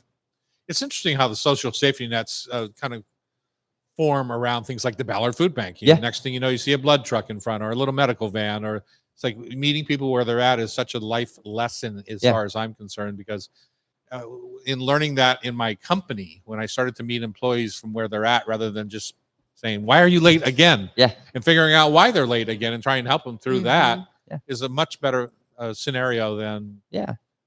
firing them or them firing right. me or Yeah. whatever. And you think of access to food, right? Like I lost my grandmother last year. She was in her 80s. She had leukemia and she had Alzheimer's, and accessing nutritious quality food, right? She would get on DoorDash and order, junk food, right? And so as we think of a health intervention, that access to quality ingredients, whole foods, right? Nutritious food that's tailored for someone with their medical conditions, right? Yeah. That's a life changer. I want to make sure we kind of touch on the event coming up next week, because there's a lot of restaurants Yeah. participating. Of course, we're thrilled to be one of them, but tell us a little bit more about the event, about Dining Out for Life, and how people can get involved. You and haven't been here participate. long, but Yeah. it used to be party night around town Yeah. during this event. I mean, Well, we're hoping it still is. Yeah, Yeah. it started in the 90s, Dining Out for Life, right? And so the whole concept is amazing restaurant partners like you and like Palace Kitchen, right, come together in support of the community and agree that that you will give back a percentage of your sales that day to Lifelong and to help our clients that need care and food and nutrition. And so we have almost 40 restaurant partners signed up for this year. And so thank you for Palace Kitchen for joining in that. And it's really easy. Basically on September 25th, grab friends, grab as many people as you can and go out and enjoy an amazing meal at one of our restaurant partners. The restaurant partner will then share a portion of your bill back as a donation back to Lifelong. And so hopefully it supports our restaurant partners. We're trying to raise as much awareness as we can to get people out on September 25th into our restaurant partners. And it helps us help our clients. yeah. And it's not like we make more money because we're full, because we're donating that excess Mhm. money to Yeah. Lifelong. And Right. there's nothing wrong with that. But sometimes people get the wrong impression Sure. because you're in a big, busy restaurant. Yeah. You have a favorite? Have you looked at the list, Loretta, of places to go? Or do you have a favorite? I haven't You're going looked to at have to the work list. probably hours, right? Yeah, I'll probably be at ours. So I haven't looked around, but is there anywhere, since you're new to Seattle, outside of obviously dining at the Yeah. Palace Kitchen, is there anywhere you're super excited to get out and try, or any favorites that you found that you've talked into joining the? Yeah, I think for me, I'm excited to spend the whole day, spending time at our restaurant partners, right? So Rachel's Bagels, going out there in the morning and having breakfast, grabbing some bagels from there. I'm doing a dinner at Palace Kitchen, so we're excited to host my dinner there.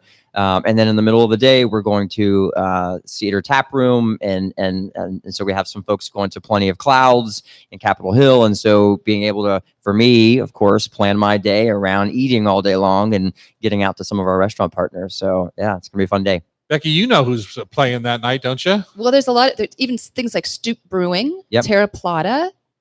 One of Renee's restaurants is on here. Cantina del Sol, Cafe Flora, Georgetown Liquor Company. There's almost 40, like Yeah. you said. Yeah. Yeah, almost Yeah. 40 great restaurants, and you can see the full list of restaurants on our website, lifelong.org/DOFL, Dining Out for Life. And so it's easy, right? You grab some friends and hopefully go out and have a good time. I And, Yeah, love you don't that need a it- ticket. You need a Yeah, no. reservation. exactly. Make a reservation, go out and have a great meal. Yeah. I love that it like spans genres too. So you have plans that night with your family for dinner already, like pop out for a bagel, like you said, or an after work beer at Stoop. You don't Mhm. have to necessarily Yeah. commit to, the entire night out if that's not something you can do. Yeah. But there is so many ways that people can. And you can also help. just go on your site and donate. If you That's can't, right, if you can't exactly. make it out, make Yeah. it out another night. Yeah, and you can donate. volunteer, right? As You you, can mentioned, volunteer, like you can yeah. volunteer with us. We want the community to get involved with what we're trying to do, right? We talk about access, health for all, and so bringing people along. You can volunteer, you can host events, you can certainly donate.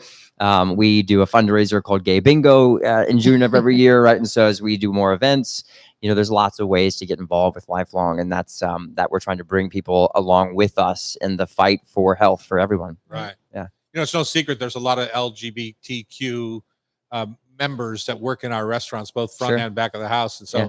as a restaurant group, it's really nice to be able to have this conversation with our team and Yeah. help directly our team. And I really feel part of the fabric of this event. Yeah, and Lifelong has had a Capitol Hill office for a long, long time, right? That's an office that will never go away for us. That's part of our legacy and history. And so the roots of HIV and the LGBT community, right, and the health and mental health and access to food, LGBT community, that's impacted in a big way, right? And so as we think about how we're trying to help people access the health and care and food, that's a big part of our legacy. Exactly. Well, Yeah. that's great. Thank Yeah. you. Awesome. Yeah, of course. That's James Shackelford, CEO of Lifelong. And if you want to meet him in person, it sounds like you can meet him on the next Friday. Yeah, that's right. Thursday. Exactly. Or next Thursday. I'm Yep. sorry. Yeah. Yep. We got so many different days going on here. I know we have a lot of A days, lot of but events. next Thursday, the 25th, we would love to see you at Palace Kitchen. You can make reservations online or over the phone. Or go sit at the or bar, huh? Go sit Yeah. at the bar, or please, we're all the Seattle restaurants that are participating. We're all in this together. If you Yeah. can't make it to us, make it to someone in your neighborhood. So 100%. Awesome. love to All see right, that's everybody there. lifelong.org for more information. Coming up next, we're going to talk a little bit about these darn good brown butter madeleines that we have every morning for our breakfast Mm. beginning on here at the Hot Stove Society Show, 97.3 FM. And James, you want to tell us what kind of cookie it is? Speaking of brown butter. This is a brown butter espresso Ooh. chocolate chip cookie with sea salt on top. This is a cookie that actually clients get for their birthday. So this is an Aw. amazing when they get meals delivered. Made with love. The team will, yeah. What's Made the with name of love, the senior citizen benefit? Meals on Wheels? Meals Meals on on Wheels. Wheels. Yeah, it's Yeah. very much like Meals that on model, Wheels right? is facing are you guys facing funding? We are. Yeah. Federal funding Yeah, we are. issues? Yeah, because Absolutely. I know Meals on Wheels is facing huge federal funding. Yeah, and a lot of our issues. programs, and we have federal funding for some of our different programs. Our food program, a lot of Older Americans Act funding that will come through there. Ryan White funding supports HIV, and that comes through a lot through federal funding. So a lot, and we have a dental program that is that on the House version of the funding bill that they presented had that program being cut. So luckily, we're hoping that the Senate side keeps it. But yeah, funding is a big challenge right Yeah. now. Big challenge. Yeah. Will you come around Yeah. and take a picture? Thank you.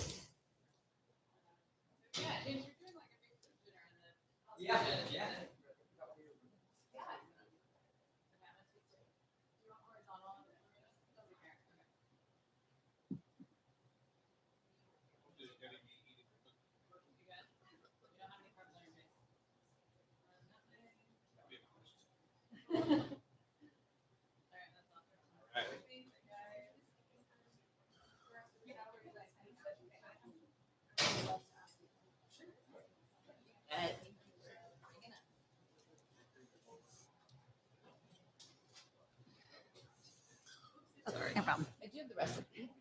Oh, Annie's Are we going to post the recipe? putting Danae into I know. it. She's like, you do it. I'm like, oh, okay, I'll do it. Have you come off of Hawaii time yet? Yeah. Yeah. Still got a black eye though. What happened? Is that better? I got hit Let's in the just say face. she's changing husbands soon. Well, you ought to see him. Now I got hit in the face with a stand-up paddleboard paddle. Oh. And I blocked it too. So you can Did it imagine. knock you off the board? Oh, I was teaching someone how to paddleboard. And I was Oh. swimming beside them. They Oh. slipped and hit me right in the face. Oh. There's It's the an most easier way creative to story teach I've them. heard Just about wife beating. point. I know I should have been further away, I guess. But those paddles are so long, you just whatever. It's Whatever. Fine. So Danae, you're no sweet and savory quick breads. You've got Oh, homemade- I'm doing that one. you've Yeah. got homemade pita lunch. Pita lunch and quick breads. Yes. Yeah. All right, here we are in the kitchen at the Hot Stove Society Show. Some people are still eating their breakfast, like James. They're savoring it. They're savoring it. It must be nice and chilly by now. Janae McLaughlin is here at the guest mic, one of the presenters here at the Hot Stove. And we get a lot of comments about our brown butter madeleines in the morning when we kind of start our breakfast program here. You know, when you buy a ticket to the show, I think they're what, $30? $30. And you get a full breakfast. And oftentimes, like we just had a lifelong chocolate chip cookie. Oftentimes you get lots of different tastes throughout the day, but they start with the brown butter madeleines. So tell us about those, because they're the bomb. Yeah. Really And, good. How important is it to get them like right out of the oven? Well, I mean, they're definitely the best when they're right out of the Yeah. oven. But I mean, they're good.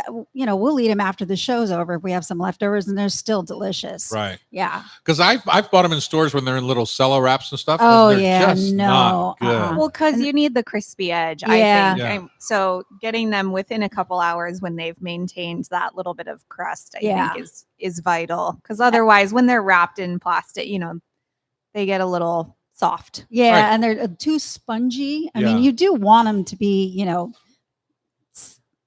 soft, but Right. but spongy. Well, let's start at the beginning, because Yeah. I've seen different kinds of Madeleine pans. I've seen the silicone ones. I've seen the kind of classic old French, both in plain steel and in coated steel, like a Teflon coat.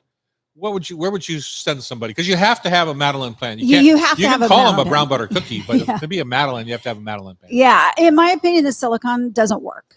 Okay. You really need that metal.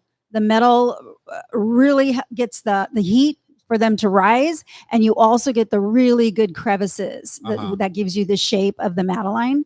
To me, the silicone just doesn't give you the crust that you're talking about, and it doesn't really give you the shape or the height that you need. So does that mean you're preheating your pan before you put the batter in? No, No. no, Uh-uh. not at all. But what it means is that the pan itself gets that heat in it with a Right. metal It pan. conducts heat Yeah. differently in metal than in silicone. Exactly. Okay. Yeah. Yeah. Okay, so now we've got the perfect pan. Yeah. Are you spraying it with vegetable oil? Are We- you buttering them, or what are you doing? We do spray them, not Okay. a lot though, because they do have a lot of butter in them. Mm-hmm. But we do a little bit. That's just helps us release them when they're Uh-huh. done. There's three things that I think are the most important with this recipe. Is number one is getting the butter just right, because a lot of people tend to see the butter start bubbling and sizzling, and they go, "Oh, it's done," but then you have tan butter, not brown butter. So you really need to wait and watch, because if you walk away, it's going to burn. Right. You really need to wait and watch until you see the milk solids, because that's what's The sputtering. whey, right? Yeah. Turn brown and then pull it off. The color of a hazelnut. Yes. Yes. Perfect. Okay. Yeah. I not- find it's actually like once the foam clears is when you've actually gotten. yeah, you'll see the to the- action in the Mhm. pan really settle down, but you don't want to wait until all the action's gone, Right. because then you've burned it. Mhm. Okay. But yeah, it's the same. And do you have to get out of the butter out of the pan right away so it doesn't continue to cook? Yes. Okay. Yeah. Get it off the heat, pour it into another bowl, preferably, something that doesn't conduct Pyrex, heat. yeah. Yeah. Mhm. And then you have to let that butter rest. You can't put it in the batter if it's hot. You're going to ruin your batter then. So you have to let that butter rest, not necessarily cool, but it has to be, like body temperature. Mhm. 100 between 95 and 105. Yeah, Yeah. yeah. Before you add it to the batter. And then once you do add it to the batter, that batter needs to rest, because now you've raised the temperature a little bit of the batter. So that batter needs to rest as Uh-huh. And well. what is that batter? It's the milk, eggs, flour, Sugar, honey. baking powder. It's the rest of the dry ingredients Yeah. with the eggs. And then what we do is we actually chill the batter so that we can use it pretty quickly. But that's not necessary. You can let it just rest on the counter too. But we'll chill it, then scoop it, and then put it in the When oven. when you say rest on the counter, you don't scoop it until it's room temperature. So is that what you're saying? Yeah, you want it, it'll firm up because when butter solidifies, it firms up. The batter will firm up so that you can scoop it.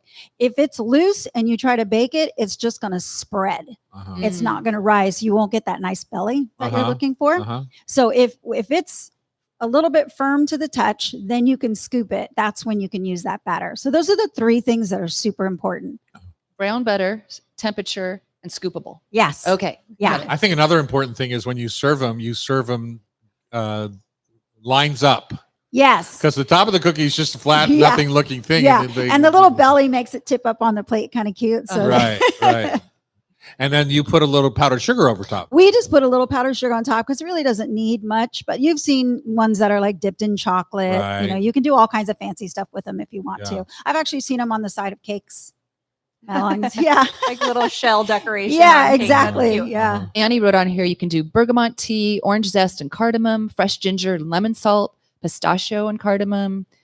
Yeah. There's different flavors for the Unlimited. batter. Yeah. Go crazy. Yeah. She also says, but I think you guys disagree, you may substitute a mini muffin pan for Madeleine molds. 100% disagree. Yeah. I haven't tried that, but Yeah. if she says it, she must be right. I mean, I think if you had a metal mini muffin pan, it would be fine. It's just It's not fine. cute. It's like a the muffin. It's not the It's not a shape. Madeleine. Yeah. Don't let it Yeah. stop you.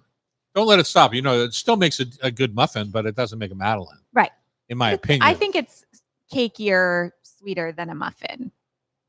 the batter. Yeah, the taste Yeah. of the Madeleine. Uh-huh. I mean, I think it's a different beast than a muffin. I'm just saying you can't call it a Madeleine.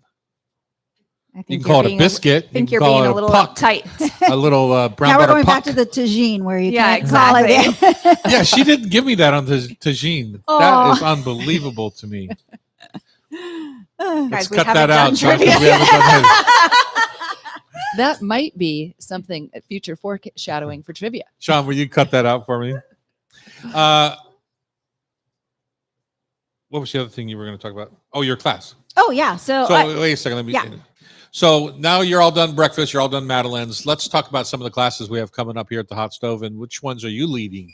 so I have two coming up. I have sweet and savory quick breads, Uh-huh. which what we do is we're going to make one base, and I'm going to show them how to either turn that into sweet or savory.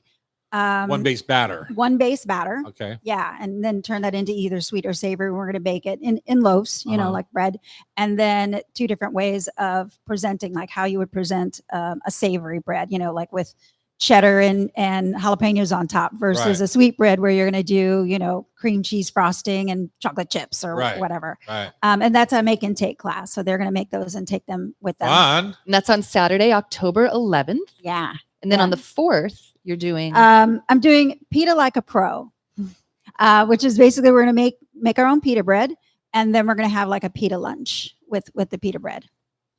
We've gotten pretty well known for that down at Lola. Are you using? Have you been down to the griddle down at Lola? No, where but we make our- I'm going to go down there and get some lessons because I was planning on doing the griddle up here too, Sure, of but I course. want to watch those guys and just make sure that I'm teaching the right thing. Get the technique down. Well, there's so many different. I mean, the Arabic style pita, which has got the steam pocket in it. The Greek style pita, which is more like a flatbread. Right. I'm partial to the Greek style pita personally, and that's more of the style. Downstairs is a little bit whole wheat pita Yes. that we griddle. And that's all what night I'm long. teaching with Yeah. it. And I do 3/4 regular and 1/4 whole wheat. I'm just not a all whole wheat. Mhm. So that's just the kind of the balance that I'm doing. But of course I'll tell people about Yeah. all whole wheat. I think people can sometimes be probably a little intimidated to make a pita at Yeah. home, but if you can get down that type of recipe, roll that into a non-shape and have it with your indie. I mean, there's so many ways that you Mm. can use that Yeah. dough with different cuisines. I think that if you can just get one down, you can kind of fake it into a bunch of others. Yeah, and it's one of those things that is fairly simple, and the result is, like you said, you can use it in so many different ways, and Yeah. you can have them in your freezer, and pull them out, or to They whip them freeze up. beautifully. They do. Yeah. They absolutely do. Yeah. Yeah. If you are not coming to our class or your class, I like the Kronos brand Mhm. of pita at the grocery stores. KRONOS. NOS. Yeah. And Becky, we're going to post the recipe for the brown butter madeleines. Is that true on We our are. site? We are, So if you yes. ever want to have these at home, let's say you can't make it to one of our shows, you can make them for yourself at home and enjoy it tremendously While you listen to the show. while you listen to Yes, the show. exactly. All right, it's time for Food for Thought Tasty Trivia, brought to you by Rub with Love Spice Blends and Sauces. You're listening to the Hot Stove Society radio show on Cairo Radio 97.3 Actually, FM. we need to do. It's Jesse Parker. Oh, So Sean, we how need did to. I miss that? Oh, you're right. I missed that. Yeah, Yes. Redo the outro. Yeah. Quit bossing me around. he caught buddy. it. He's on it. If your hair wasn't so weird, I would listen to you. Up next, Jesse Parker, master blender and locally owned. You're having one I'm having today. a morning. Up next, Jesse Parker, a master blender at locally owned Doc Swinson's Whiskey. You're listening to us on the Hot Stove Society radio show on 97.3 FM. I almost went right by your segment. Maybe you need some whiskey. Maybe so. Calm me down a bit. Had too much coffee. They're so beautiful. Hi. That's a fun little. Ooh, Chopper. that's plenty. That's plenty. Yep.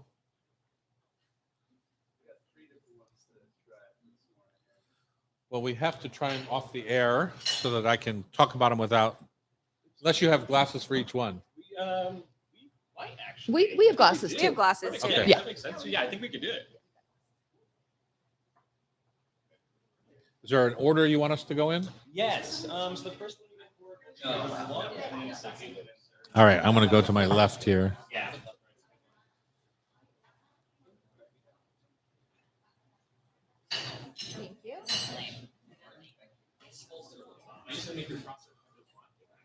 Oh, really? Yeah, yeah. Isn't that funny? Yeah, I actually found all of this the other day. And That's funny. were you with? Who were you with when you did that? This was so Doc Swinson's is one of our brands. We have several brands like Oh. There's another one, and then Doc Swinson's is like it's our baby, it's our brainchild. Uh-huh. It was like a pet project that just kind of blew up. But then back in the day, we would do private label projects, Uh-huh. and that's where my head of sales Steve Bain met you, Ah. and Big Peppers. And he was like, "Hey, I've got this crazy idea.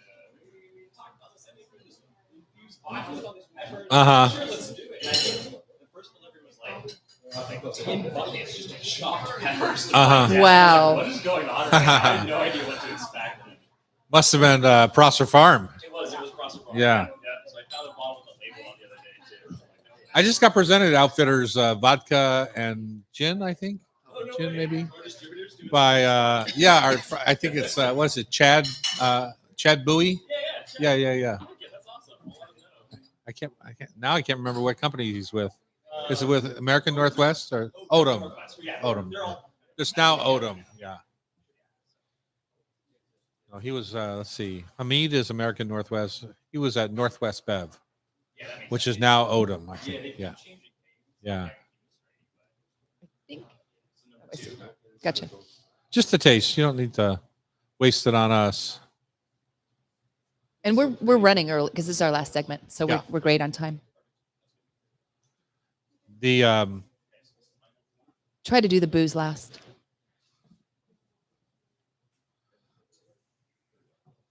they hang out a bit at Loch Lomond Distillery in Scotland because it's right. Ooh. Oh, were you? Yeah, it's right next to my golf club there, and so we always run down and have a little taste. And it's in our room for free. Oh, even better. Yeah. You don't have to go anywhere. Yeah. That's amazing. Yeah, it was just the last couple weeks. At that distillery in particular, or the Scotland? No, just Scotland. Scotland, yeah. Uh huh. Yeah, Wow. fun. There 2 years ago, that up in that area. Yeah. And when we can put the bottles up here when you're done with them, so it will show on YouTube.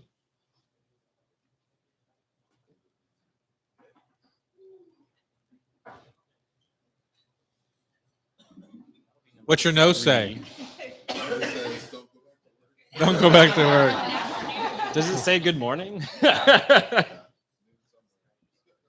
Is Oh, this yeah, I can move this seat this is the closer one to the- that Hellenica is using in their ice cream, right? They're Yeah, Oh. yeah.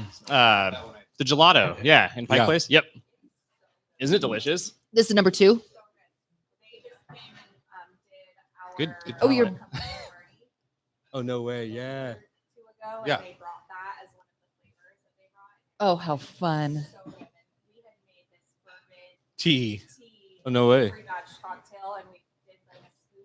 Oh, what a float? great Oh, you're idea. kidding. A float of your ice cream. Yeah. So Oh, it that's- was, yeah, and it was the one with this that they made that Hellenica made. Oh, nice, cool. Yeah, this is like their favorite is the first one we're drinking actually, and then the second one as well. They do another ice cream with it. Yeah, Mhm. yeah, it's super desserty. You might want to Um, pull the mic a little closer too yeah. when we get. Stay within about an inch, Okay, and then just make Like sure that? that you don't turn Yep. and talk to the Sweet. audience. cool. So 1 and 2, right? What are they? Left and right. Yeah. So the first one is called Triple Cask, and that's bourbon finished in sherry, so Oloroso sherry, Pedro Jimenez sherry, and cognac casks. The second one is called Golden Hour. It's actually a rye that's finished in rum casks. Hold this for the radio. Yeah, perfect. Oh, sorry. I thought you would want to know before. Oh, I'm sorry. I didn't realize you had. I can give more detail. One but- other thing I want yeah. to make sure I ask before we go on is I think there's a lot of fallacies in branding and naming of whiskey Yeah. and things like that. Is it okay if I ask, am I crazy or does this seem okay? You're No, all yeah, good. feel Okay. free. I'll do All my right. best to answer it. All right. You mean like historical fallacies? Huh? Like historical fallacies, or I mean, because no. it is a convoluted. Yeah, mess. we'll talk about Okay. it. We're back here in the kitchen on Cairo Radio. Jesse Parker is here. He's the master blender at Doc Swinson's, which I had for the first time in a frozen yogurt last week. How of did all that places work? to try your whiskey Mhm. at Hellenica. I brought a cart to our company party, and Yeah. it had an old-fashioned yogurt made with your whiskey. Yep. It's absolutely amazing. Our partnership with Atlantica has been incredible. And Yeah. I've never thought it would work, honestly. And It's insane. he was like, It's "This is so good. amazing." Yeah. Exactly. Anyway, you've been around this business for quite a while. Tell us about that. Yeah, so I actually started in the distilling industry the day I turned 21, April 26. Of all things, I was in a distillery doing mostly cleaning, if you can imagine. Sure, I Working my can. way Gotta up start on- somewhere. Yep, you got to start somewhere, Mhm. right? Just like brewers, you just got to clean all the time. So I started developing vodkas and gins, and then within a few months, I actually got a spot in a local distillery, an apple distillery. So I focused on developing Calvados-like products here in Washington State, as well as Pommeaus, and working with local producers around here, that produce like cider casks and et cetera, and bringing them in to age my products, right? Uh-huh. And that got me some notoriety in the industry. The nice thing about being really young is master blenders and distillers that I got to meet from different places in the world really will take you under their wing, right? They want They're to happy teach you to share, something. yeah. They're happy to share it and say, hey, you have an appreciation for this. Like, let me show you some tricks. So I've gotten to learn over the last decade from master blenders and distillers from different producers around the world, unique techniques, right? And that's where Doc Swinson's really came into play. So back in 2014, I was approached to start a new company called Distiller's Way, and we develop products for other people, actually, right? So my palette is pretty wide as far as the breadth of ideas and different products we produce. And this was a pet project between my head of sales and my CFO and I. We started with 10 barrels, and now today, less than 7 years later, we have about 3,000 barrels in stock up in Ferndale. And what's the average age of those? I mean, Oh gosh, Yeah. 5 to 8 years. 5 to 8 years. Yeah, we have a pretty good range. Some all the way up to 20 right now, in fact, because we're a blending house. We're not a distillery, so I want to clarify that. There's a lot of mysticism around this, like, if you're not a distiller, then how could it be as good? And Right. that's not really true. In fact, most brands that you know today right, Almost- started, Yeah. as merchant bottlers. People who went out and bought distilled products from farmers and blended them to make them unique and have their own branded stamp on those barrels. So we're following the same thing. A little known brand called Johnny Walker does it too. Yeah, exactly. Well, I just think there's some of the most famous brands are buying a distilled alcohol spirit, Yeah. and then putting in the casks they want, the kegs they want, running it through charcoal, Yep. whatever it is that they want to do. That's what they do. That's they exactly don't- it. Somebody else is giving them the grain alcohol. And it's to a little begin bit with. like wineries buying grapes from vineyards all over and then making, Yeah. their own blends. It's a with little that. bit, but wineries generally don't buy the juice. they'll buy the juice and just put it under a private label, but they're not manipulating it in the same way that I think these Okay. guys are. Yeah. Depending on what barrel you're using and how long you're aging and all that kind of thing. Yeah, I mean, I can't totally speak on the wine side. I've never been in it, I'll be honest. But that is absolutely the case. We are manipulating it through arguably the most important process besides, of course, distillation. We need that portion. We're manipulating it through understanding the knowledge of maturation. So what kind of cask? What forest did they come from? What is the terroir of that wood? It's all going to affect the profiles, right? How is it toasted? How is it seasoned? And then understanding how much time and oxygen impact is going to adjust the compounds. The to make angel it fun. share. The angel, yes. Oh my gosh. Talk about angel share. Most of our whiskey is gone by the time we bottle it. Let's be honest. Yeah, they're very happy. You know, one of my favorite things that I ever did was I was asked to be a judge at the Jack Daniel's World Barbecue Invitational in Lynchburg, Tennessee. Oh, that Which sounds like at you. the time, I didn't realize it was a dry county. Where Jack Daniel's is distilled is a dry county. Yep. You have to go So- outside to get some bottles. Yeah, and so to get around that, they gave the employees a pint with every paycheck. And Oh, as funny. a judge going out for the charcoal stroll the night before the big contest, they gave us a pint to walk around and talk to the 140 barbecue teams. And to Oh this my day, it's gosh. one of the favorite experiences I've ever had in my life. I can imagine. I'm surprised you remember all of it. Oh, it's only a pint. That's fair. That's fair. Only a pint. Is that what they used to give the sailors back in the day? Yeah. Tot, right?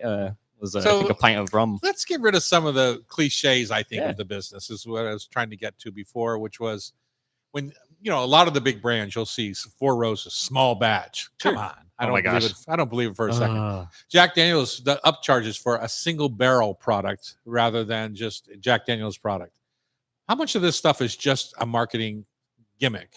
I mean, from what I've seen in the industry, so I've been in it for 14 years. The small batch thing is totally, as you said earlier, fallacy, right? Yeah. It doesn't mean anything. There's no legal determination other than like, the word on the street mostly is 1 barrel less than your largest batch you've ever made, which could mean anything. If you're, you know, if you're Jack Daniels or Jim Beam and you're dumping 50,000 barrels in a day, for example, well, 49,999 is a small batch. Right. So there's no regulation on what that really means for us. So yeah, I mean, Tito's makes a small batch too, right? Well, Tito's got sued for having Yeah. handmade on their label. And of course, Tito's is the biggest selling vodka in America. Yep. It's not handmade, but they won. No, exactly. Marketing's tough. We kind of when we No, first not the people. The Tito's won. oh on that. Tito's one, yeah. Well, good lawyers, I guess. Tell us about your process then. How do you Sure. make your whiskey different than, say, over at Westland Distillery or, you know, all the different. So I think that's the main thing. One, we're not making American single malt, right? We really wanted to focus on what is the bread and butter of American whiskey, and that's bourbon, and of course rye as well, just because we really love rye, so Right. be a little more bold. But we want to focus on bourbon.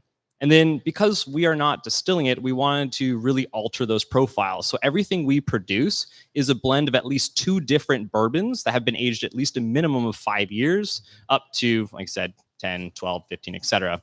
And really the idea is harmonizing these different profiles that we're finding in each cask. Because like I said earlier, each barrel is going to produce different profiles, right? Right. Some are going to be far more tannic, some are going to be sweeter, some are going to be more fruity, some are going to be spicy. We want to find what's going to work best for the product profile I'm trying to build, right? And what I think makes Docks really unique is we focused on finishing when finishing was not very popular in the country. In fact, a lot of people say the only reason why you'd finish a whiskey is because the whiskey wasn't good in the first place. And we think that is it's BS. Nonsense. Not yeah. true at all. What does finish mean? So finishing in our case is what's commonly done in like Scotland, for example, like we were talking about, right? A lot of Scotch whiskeys will be aged in casks from, you know, mostly Sherry, Spain, so sherry, Madeira, port, etc. Well, they just don't usually call it finishing, right? It's just maturation. It's what they naturally do.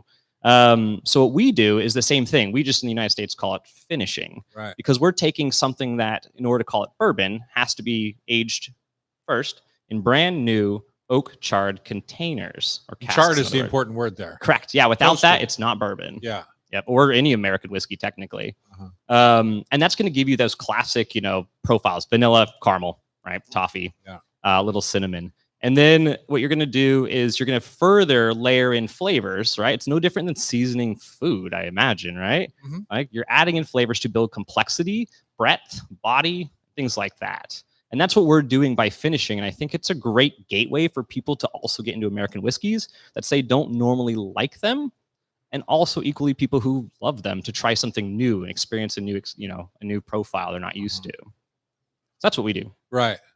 So I have- how is this one finished? This first one? that Yeah, we're talking so about? this bourbon, like I said, is aged minimum 5 years at first. It's 2 different bourbons, both high rye mash bills. So we really like to focus on those bolder, spicier notes in Doc Swinson's. And then what we do is we age them in Pedro Jimenez sherry, Oloroso sherry, and cognac casks. Mm. So these are all casks, and we're specific about them too. They're generally large format, so 3 times the size of an average barrel, which So gives it a the little more average is gentle. what, 50, 55 gallons? Yeah, exactly. Yeah, So we average that 150 Okay. gallonage. And the importance of that is bringing in less of that finishing cask while allowing more oxygen to get in the barrel, which is going to build texture and not overconsume the bourbon. Because in the end, this is bourbon. That's what it should be, first Right. and foremost, with layered in flavors, not just sherry or port, for example.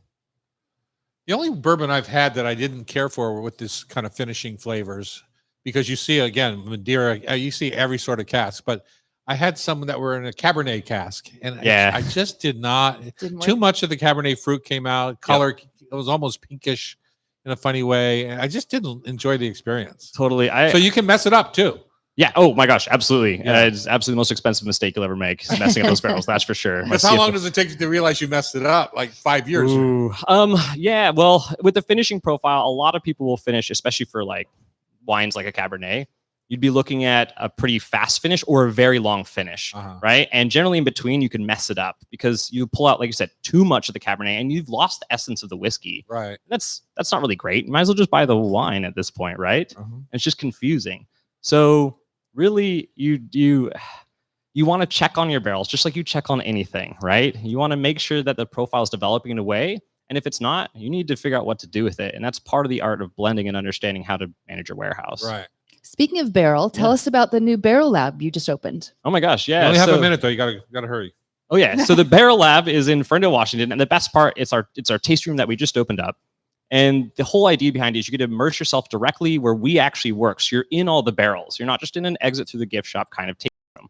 There's barrels stacked all the way to the ceiling with flavor profiles that you can go through that actually help you understand the differentiation between straight whiskeys, blended whiskeys, and finished whiskeys. Uh-huh. So you can experience that all side by side. I think that Super sounds fun. Yeah, Yes. let's do this. I love it. Let's We do can it. do it. Take our show up there and do it from there. Okay. Yeah, we should. Absolutely. How do people find you? Yeah, so just Google us, Doc Swinson's Whiskey.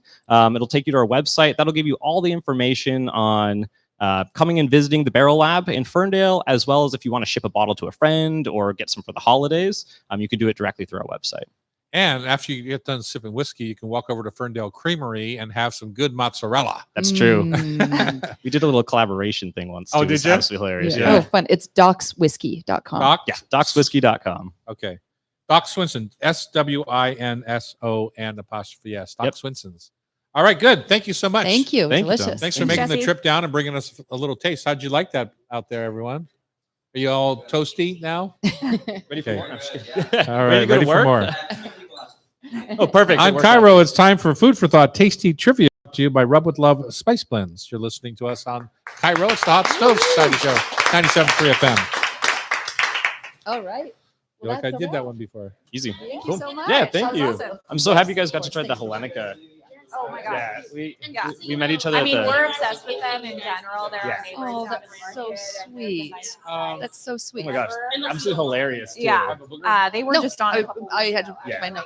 Um, I was yeah, that scratching my flavor. nose. Yeah, I'm Usually obsessed that's when with something's coming out No. of my face. I think that is like Um, talking the plane. Oh, that's fine. Yeah. Although money. we don't So, need them per se. I want to do a LaCroix cast. Okay.